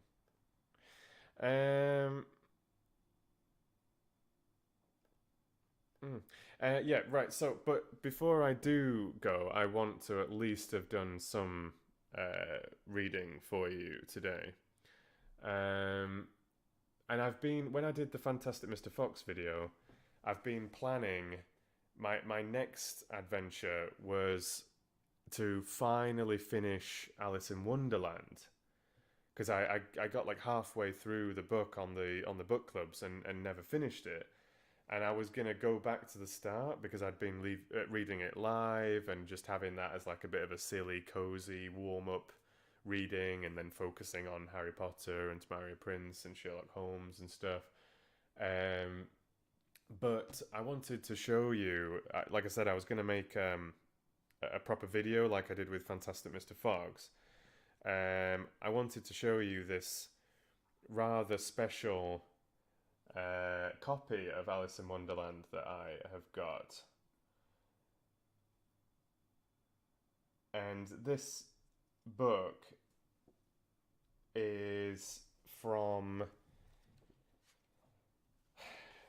1949. So rather special. I don't know if you can see this.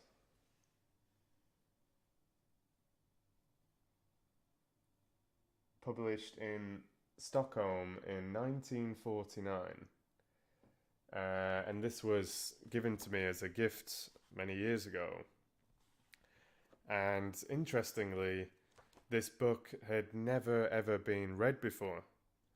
And how do I know that it had never been read before? Well, the pages were actually still sealed together. So it actually... I strongly considered never opening the pages because it's just so crazy. Like that, yeah, I didn't want to kind of ruin this kind of collector's piece But then equally, I just thought how unfair that no one would ever enjoy reading this, especially because it has some rather wonderful illustrations in it as well. And I've never come across these illustrations before. You know, there are many illustrated versions of Alice in Wonderland, but I've never ever seen this one. I think this book must be pretty rare. This version must be pretty rare. So equally, I couldn't bear not to open it. So far, I've unstuck all of Alice in Wonderland, but Through the Looking Glass is still sealed. You'll see what I mean.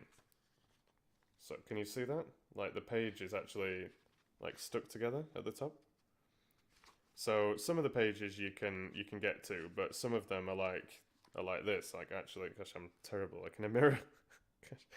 Yeah. So some of them are actually sealed.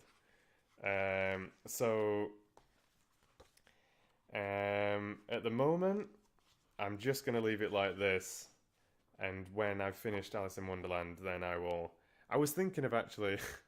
It might sound silly, but I was actually thinking of unsticking the pages kind of live on stream or in the video, but then I thought it might look a bit weird because like I need to use a knife.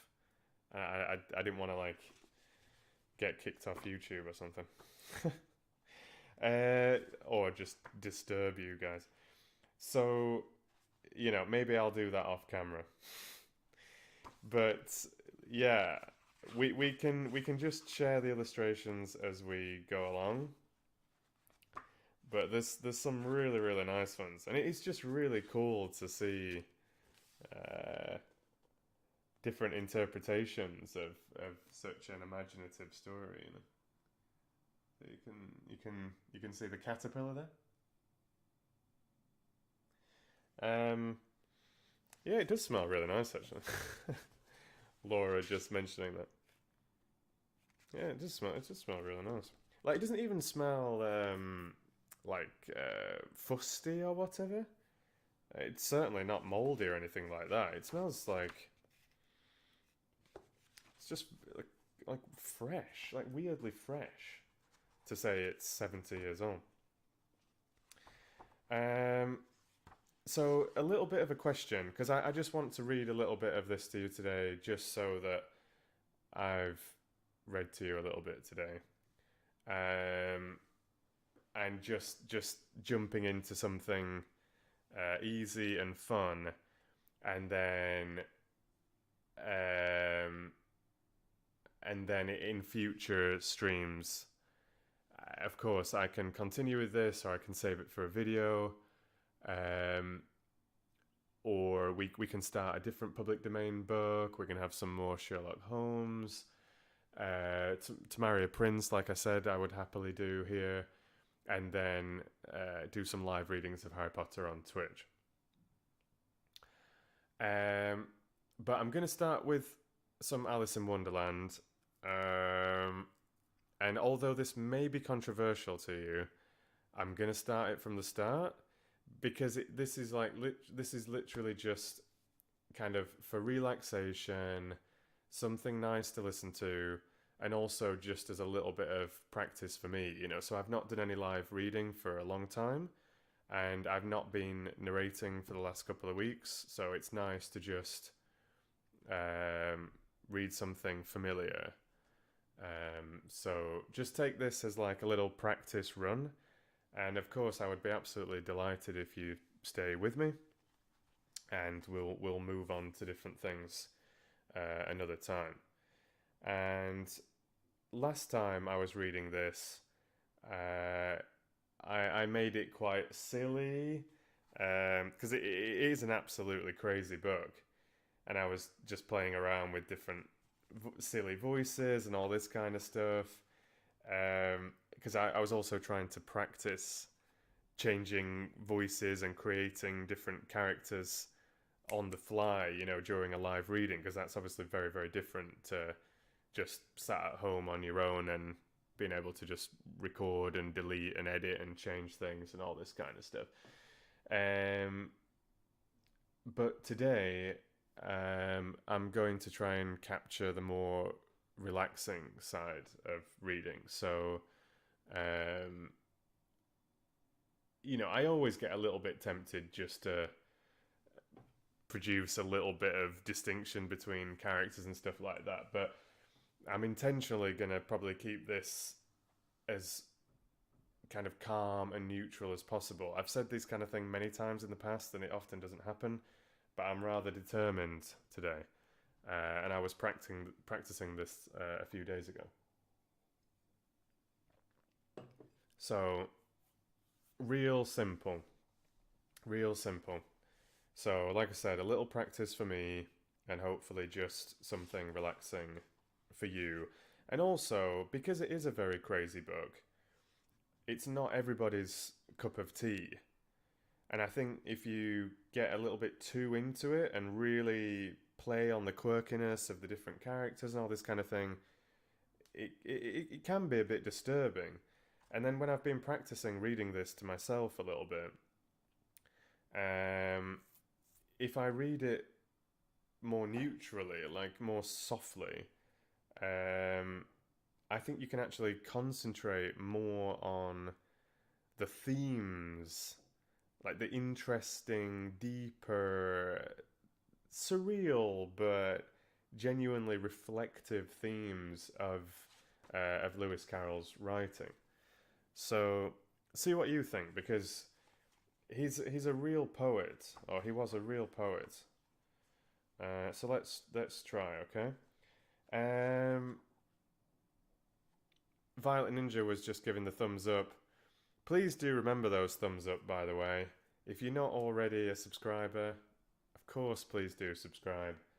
And if you would like more content similar to this one, hundreds and hundreds and hundreds of recorded files,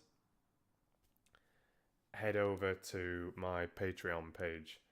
Links are in the video description for Patreon, Facebook, Discord, Redbubble, merchandise. There's loads of stuff, and you can find me over on Audible as well. So just one question before I get started, and that is, would you like me to try and show you the page as I'm reading it? So I would have to change the angle of the camera to be so that you could read the story at the same time, or are you happy just how it is at the moment and I'm just going to be reading from the book, and when there's an illustration like I did with Fantastic Mr. Fox, I will of course make sure that you can take a look at the pictures.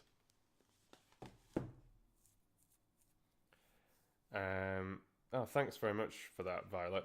A lot of you are really, really, really positive about Patreon, and especially my Google Drive stuff that you get access to through Patreon. So thanks for that. Teresa says, do what makes you feel the most natural. Laura says, just read and pics.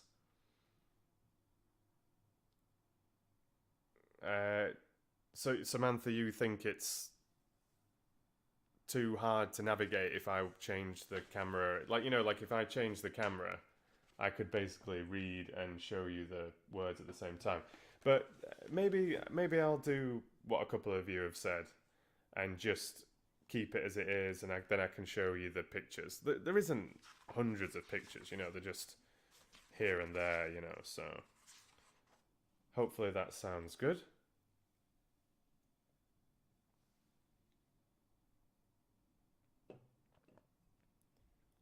Yeah, what was that all about, Samantha? Because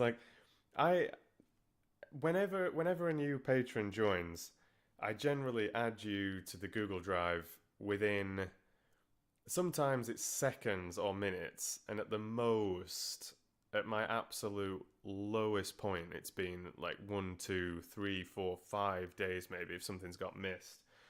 But some people, like yourself, have been kind of like, oh yeah, I've been a patron for 5 months or 7 months, and I don't know how you get in the Google Drive. And I'm like, what? Because like, I'm, to my knowledge, I send out a link to everybody, and some people just don't get the link. Some people find that the link expires depending on what kind of email address they're using, and some people just don't even realize that there is a Google Drive thing. You know what I mean?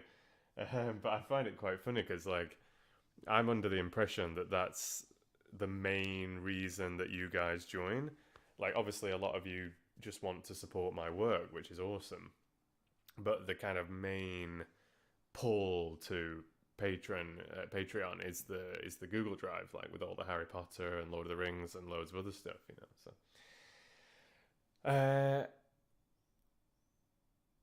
right, lost in the excitement. Okay, I'm gonna get started, and that sounds great as well, Violet. Thanks ever so much. So I'm just gonna read from the book, and then I'll show you the pictures. Okay? So I don't know how long I'm going to read for. We'll just see how it goes. And before I get started, I just need to check my messages and everything so that I've not cut myself out of the world too much. Just 1 second.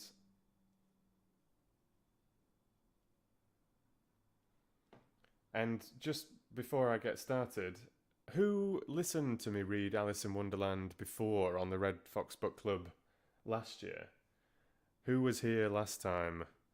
And who is completely new to my reading of this quirky, surrealist masterpiece, I think you could say.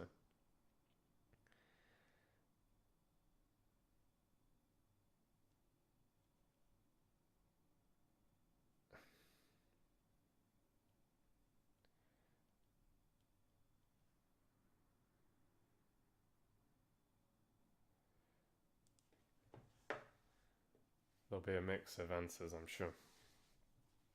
Okay, so like I said, focus on the chill today.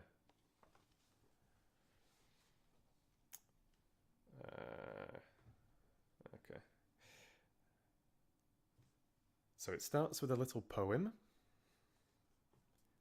And this, of course, is Lewis Carroll's Alice in Wonderland, otherwise known as Alice's Adventures in Wonderland.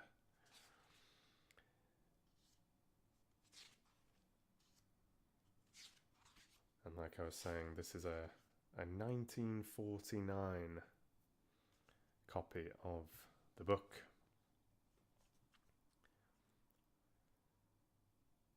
All in the golden afternoon, full leisurely we glide, for both our oars with little skill by little arms are plied, while little hands make vain pretence our wanderings to guide.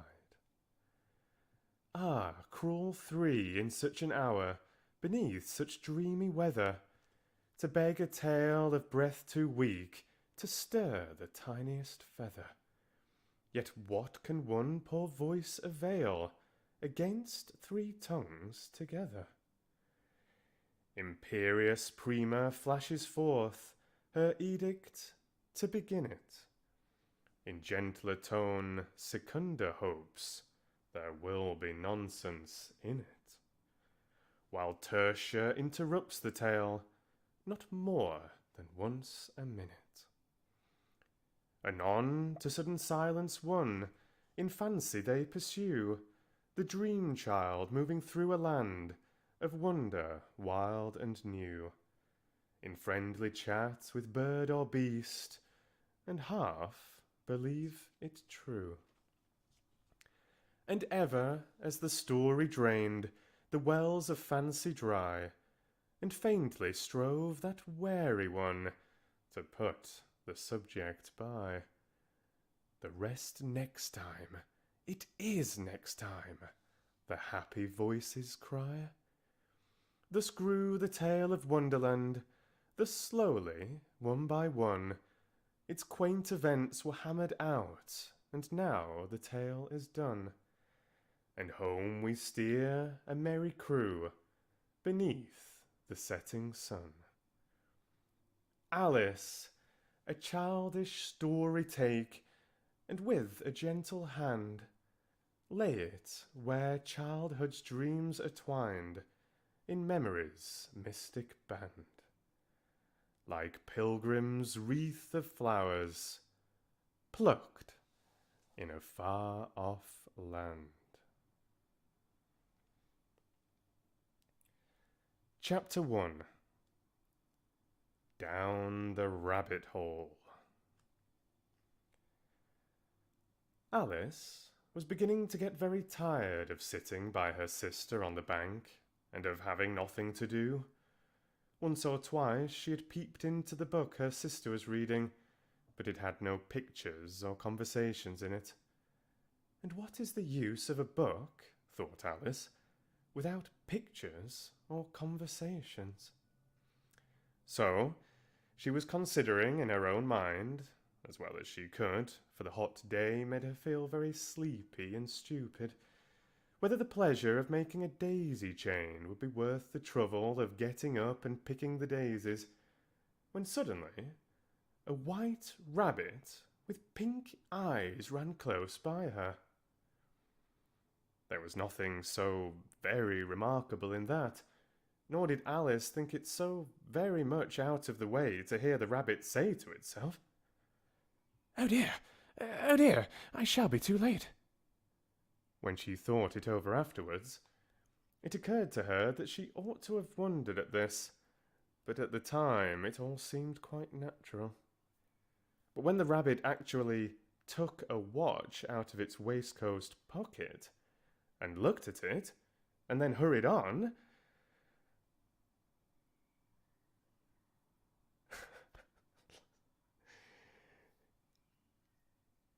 I lost my place, I'm so sorry, gosh. And burning with curiosity, she ran across the field after it, and fortunately was just in time to see it pop down a large rabbit hole under the hedge. In another moment, down went Alice after it, never once considering how in the world she was to get out again. The rabbit hole went straight on like a tunnel for some way, and then dipped suddenly down, so suddenly that Alice had not a moment to think about stopping herself before she found herself falling down a very deep well. Either the well was very deep, or she fell very slowly, for she had plenty of time as she went down to look about her, and to wonder what was going to happen next. First, she tried to look down and make out what she was coming to, but it was too dark to see anything. Then she looked at the sides of the well, and noticed that they were filled with cupboards and bookshelves. Here and there she saw maps and pictures hung upon pegs. She took down a jar from one of the shelves as she passed. It was labelled orange marmalade, but to her great disappointment, it was empty. She did not like to drop the jar for fear of killing somebody, so managed to put it into one of the cupboards as she fell past it. Well, thought Alice to herself, after such a fall as this, I shall think nothing of tumbling downstairs. How brave they'll all think me at home. Why, I wouldn't say anything about it, even if I fell off the top of the house. Which was very likely true. Down, down, down. Would the fall never come to an end? I wonder how many miles I've fallen by this time, she said aloud. I must be getting somewhere near the centre of the earth. Let me see. That would be 4,000 miles down, I think. For you see, Alice had learnt several things of this sort in her lessons in the schoolroom, and though this was not a very good opportunity for showing off her knowledge, as there was no one to listen to her, still, it was good practice to say it over. "Yes, that's about the right distance. But then I wonder what latitude or longitude I've got to." Alice had no idea what latitude was, or longitude either, but thought they were nice, grand words to say. Presently she began again. "I wonder if I shall fall right through the earth. How funny it'll seem to come out among the people that walk with their heads downwards. The antipathies, I think." She was rather glad there was no one listening this time, as it didn't sound at all the right word. "But I shall have to ask them what the name of the country is, you know. Please, ma'am, is this New Zealand or Australia?" And she tried to curtsy as she spoke. Fancy curtsying as you're falling through the air. Do you think you could manage it? "And what an ignorant little girl she'll think me. No, it'll never do to ask. Perhaps I shall see it written up somewhere."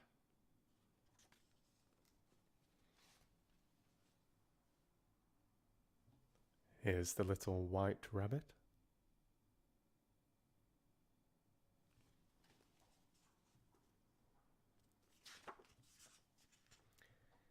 Down, down, down. There was nothing else to do, so Alice soon began talking again. "Dinah'll miss me very much tonight, I should think." Dinah was the cat. "I hope they'll remember her saucer of milk at tea time. Oh, Dinah, my dear, I wish you were down here with me. There are no mice in the air, I'm afraid. But you might catch a bat, and that's very like a mouse, you know. But do cats eat bats, I wonder?"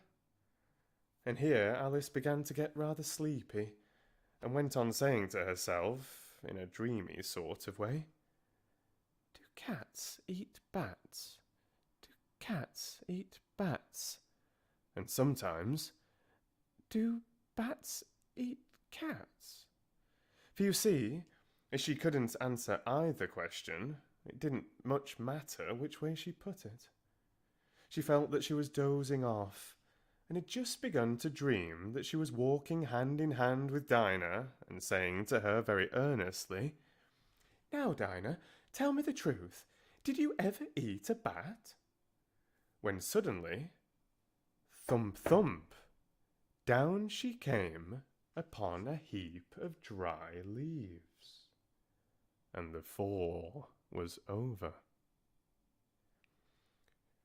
Alice was not a bit hurt, and she jumped up onto her feet in a moment. She looked up, but it was all dark overhead. Before her was another long passage, and the white rabbit was still in sight, hurrying down it. There was not a moment to be lost. Away went Alice like the wind, and was just in time to hear it say, as it turned a corner, "Oh, my ears and whiskers! How late it's getting!" She was close behind it when she turned the corner, but the rabbit was no longer to be seen. She found herself in a long, low hall, which was lit up by a row of lamps hanging from the roof.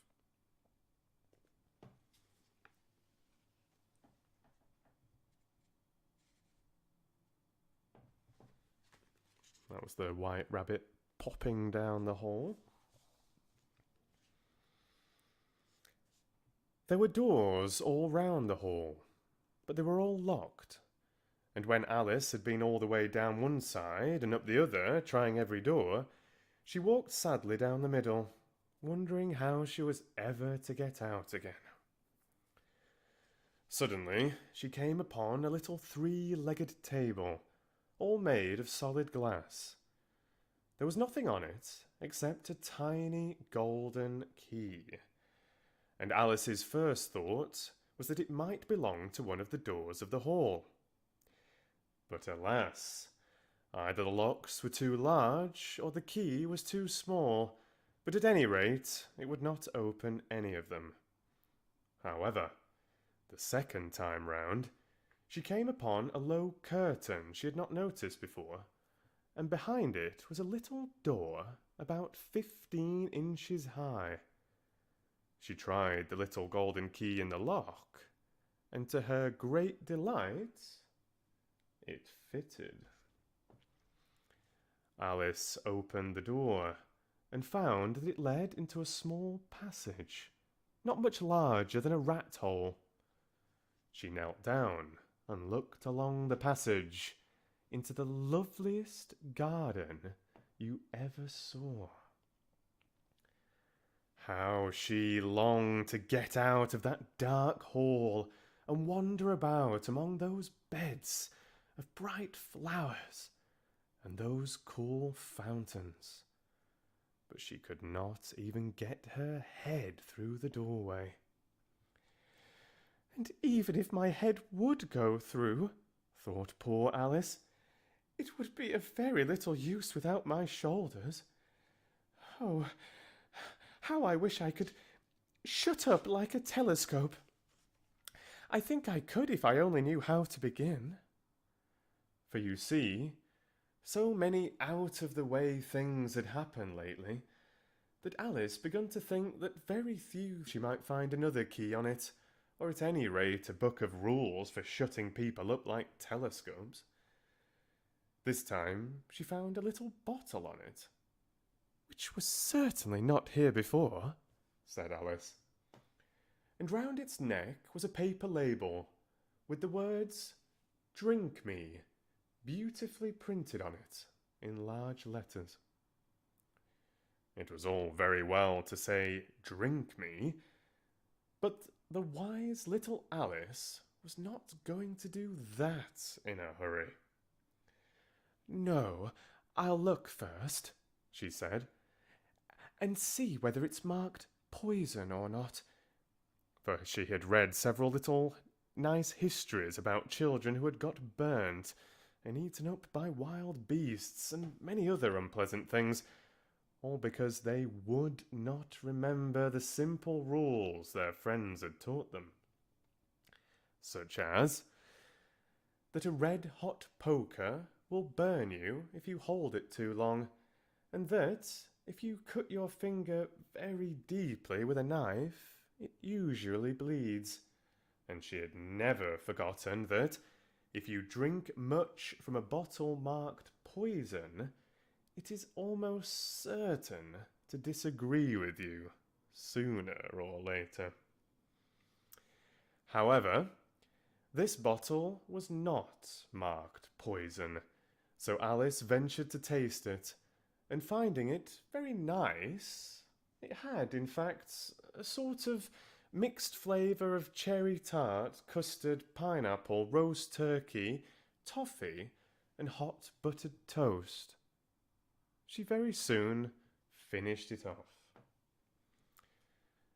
"What a curious feeling," said Alice. "I must be shutting up like a telescope." And so it was indeed. She was now only 10 inches high, and her face brightened up at the thought that she was now the right size for going through the little door into the lovely garden. First, however, she waited for a few minutes to see if she was going to shrink any further. She felt a little nervous about this. "For it might end, you know," said Alice, "in my going out altogether, like a candle. I wonder what I should be like then." And she tried to fancy what the flame of a candle is like after it is blown out, for she could not remember ever having seen such a thing.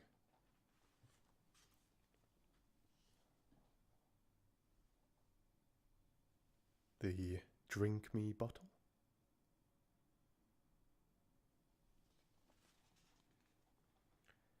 After a while, finding that nothing more happened, she decided on going into the garden at once.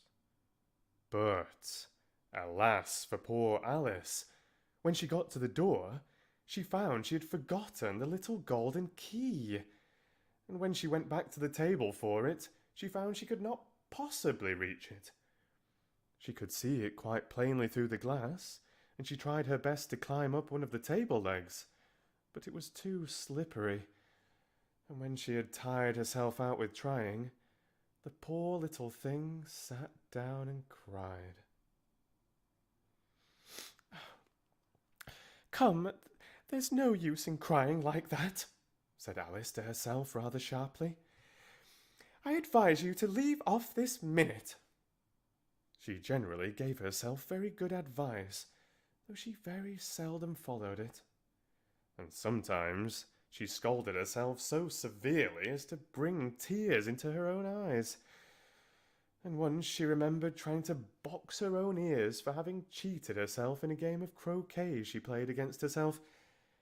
For this curious child was very fond of pretending to be two people. "But it's no use now," thought. Soon her eye fell on a little glass box that was lying under the table. She opened it and found in it a very small cake, on which the words "Eat me" were beautifully marked in currants. "Well, I'll eat it," said Alice, "and if it makes me larger, I can reach the key, and if it makes me smaller, I can creep under the door. So either way I'll get into the garden, and I don't care which happens." She ate a little bit, and said anxiously to herself, "Which way? Which way?" holding her hand on the top of her head to feel which way it was growing. And she was quite surprised to find that she remained the same size.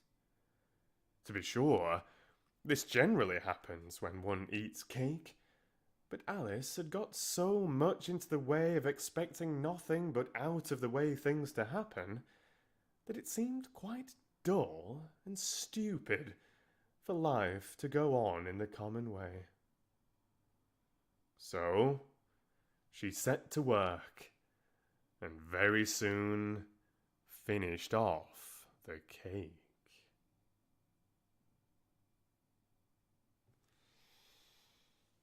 Okay.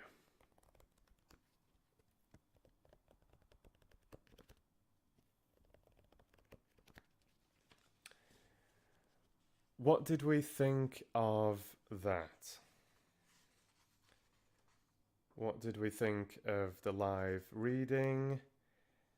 What did we think of the video? What did we think of Alice in Wonderland?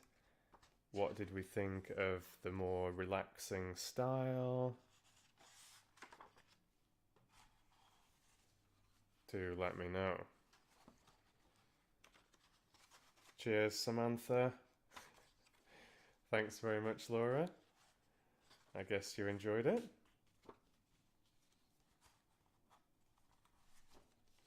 Ah, hi, Silly Sally. I didn't know you'd snuck into the chat. That's very kind. Thanks very much. And thank you. Can I just call you Narida? Thank you so much. No, that's really nice, Samantha. Yeah, you have fun. You have fun. Ah, hi, Susan. Very nice to see you as well. Thanks very much. Thanks, Violet Ninja. Oh, that's very nice, Logan. Thanks very much. Cheers, Eric. Oh, and Seth's here as well. Nice to see you. Thanks very much, Al. Yeah, like last year I did, like I said, I did about half of it. But as you guys seem to have enjoyed that first chapter, and hi to you, Ada, as well. Ah, hi, Stephanie. Very cool. Thanks, Mary. Lots and lots and lots of familiar names. I didn't realize there was so many of you here now, actually. Good to hear it, Laura. But I always respect your criticisms, your constructive criticisms. Thanks very much, Anchor. Hi, KP. That is a shame. Cop. Yeah, maybe one day. I mean, I obviously share an awful lot of my things here, and technically I've shared much, much, much more on YouTube than is currently available on YouTube, but that is not my choice. I've never removed anything. It's purely other people removing my stuff. So don't hate on me. I'm not choosing to remove things. It's it's against my wishes. But yeah, of course, if you ever are able to join me on Patreon, you can get access to hundreds and hundreds of recordings. So yeah, I'll let you know. Like, if I'm gonna go on Twitch, I will definitely announce it on Discord. So if you're not following me on Discord, do join the channel. The link is in the video description. It's in all my video descriptions. I've just seen there is a new Discorder, so welcome to Lasso. Nice to see you joining. So come and say hi on Discord. You don't even need to say hi if you don't want to. You can just use it as a place to stay in the loop with stuff that I'm up to. And like I said, I often in the past I often have shared little exclusive things as well. You know, maybe I'm experimenting with a new song for Lord of the Rings, or I'm really pleased with like a new character voice with Harry Potter, or maybe something from one of my professional audiobooks, or just something silly. I do share little samples on Discord as well. So yeah, you can come and chat with me. You can come and chat with the other Fox fans, or you can just use it to keep in the loop. And I do often announce things on the Facebook fan page as well, which was kindly made for me by Laura, my mod in the chat, and by a couple of other individuals as well, patrons of mine. Christy, and I think who else was involved in that? I'm thinking if Logan was, you might have been, Teresa. There was a bunch of people getting involved. Kim as well, the Aussie admin, Alex, another admin on Facebook. So yeah, thanks so much for helping to get me out there on the social media and everything. So links in the video description if you want to join me on Facebook, and Patreon is there, of course, and a couple of other things as well. And if you ever want to get in touch, you can obviously leave me a comment. You can contact me on any of those social media, or you can just write me an email as well. And I don't always manage to reply to the emails. I read everything. I read every comment. There has been times where I've literally replied to everything, and then sometimes things get missed, but I always hugely appreciate your comments, emails, messages, everything. So, and of course your support, watching my videos, liking my videos, and subscribing, and pledging to me on Patreon obviously is absolutely amazing, and PayPal and all this kind of stuff. It's amazing, and it helps me to do what I do. So, you know, like, even though my YouTube channel is monetized again these days, I went 1 year without having my channel monetized, but it is monetized now. But I only monetize certain videos, so I don't monetize the Harry Potter videos. And you know, my views these days are quite low. So, you know, I've had so many different things taken down off my channel that views these days are quite low. So the income from YouTube is super small. So, you know, Patreon is the biggie. So thank you to all my patrons. But thank you to you all. Thank you to all for being here. It's awesome. And thanks so much for getting involved in the chat. It's what makes the Foxy Book Club so special. So thank you. Thank you very much. I don't have Twitter. It was something I considered about 18 months ago when my YouTube channel was really, my old YouTube channel was really taking off. And I wasn't sure about Facebook, to be fair, because I knew it would be a lot for me to manage. I was already spinning quite a lot of plates, and I was taking on a few commissions on a freelance website called Fiverr and Upwork, and I just got my first commissions on Audible, so I was spinning way too many plates. But Twitter could be cool, Instagram could be cool. I don't know how useful those things are for me. I mean, it could be fun, but I would probably need some help managing those.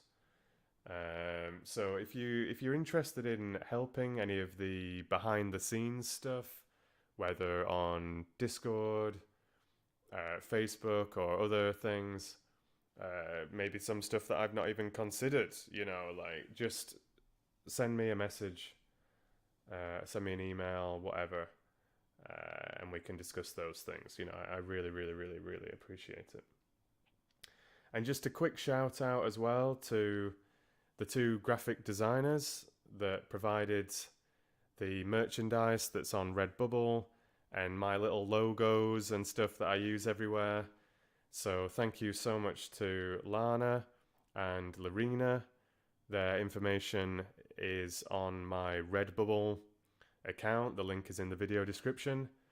There's a lot of merchandise on there that you can buy, like really nice quality stuff. It's very silly. I mean, it's crazy that you guys would want any Red Fox Voice merchandise, but it has been quite popular, which is just absolutely awesome.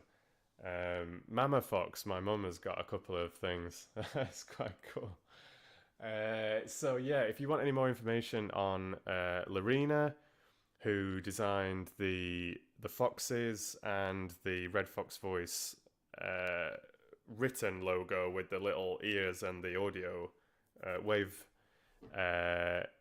Larina and Lana that designed the origami fox, then you can follow their social media. You can even buy many, many, many other designs, pieces of artwork that they've produced through Redbubble. And they are independent graphic designers, so you're obviously helping small creators, small businesses, which I think is very wholesome. Okay.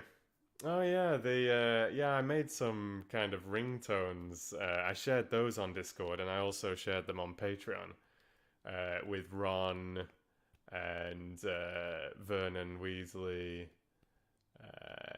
There was a Foxy Book Club one, I think, and a Read to You Soon one. Yeah, so yeah, that's fun, Samantha, that you changed it to the Ron. I want to speak to Harry Potter. There is no Harry Potter here. Yeah, good times. Okay, well, you've missed a lot of chat, Tora, and a little bit of reading.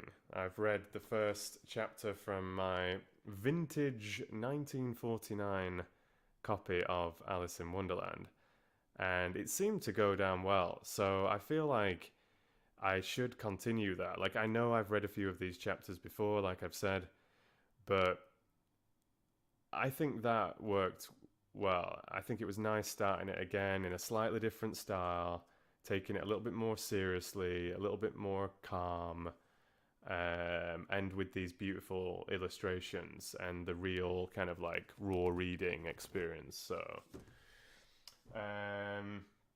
cool. All right. So thank you so much to you all for being here today and spending 2.5 hours of your life with me, or just a few minutes. And if you're only just tuning in, sorry to say goodbye, but I promise, and this is a promise that I can keep. I'm not always good at keeping promises, even though the sincerity is always there. That there will be far, far, far, far, far more regular live streaming, Red Fox book clubs, and all the rest of it. So some is going to be on YouTube, like I've been saying. Some is going to be over on Twitch. And of course, there will be new chapters of all your favourite stories coming soon too.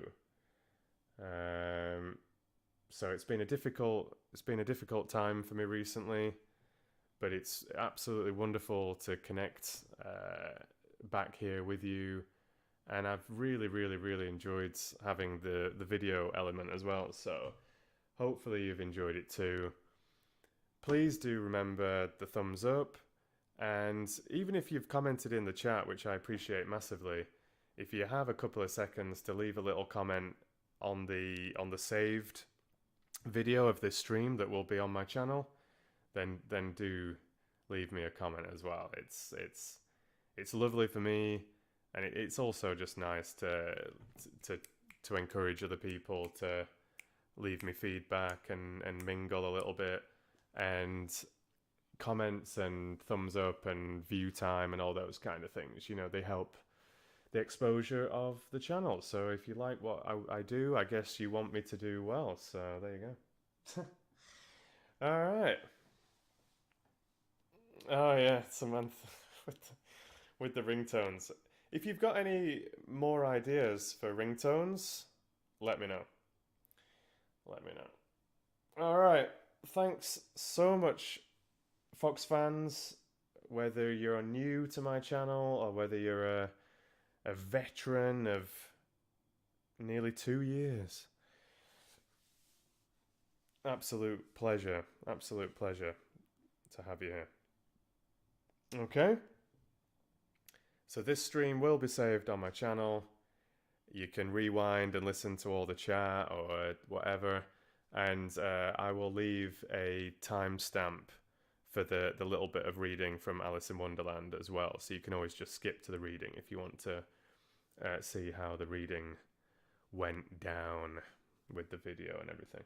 And thanks for all the wonderful comments as well. I was reading some of your comments as I was reading the book, and I ended up losing my place in the book once or twice. I recovered it one time. I didn't really recover it the other time, so...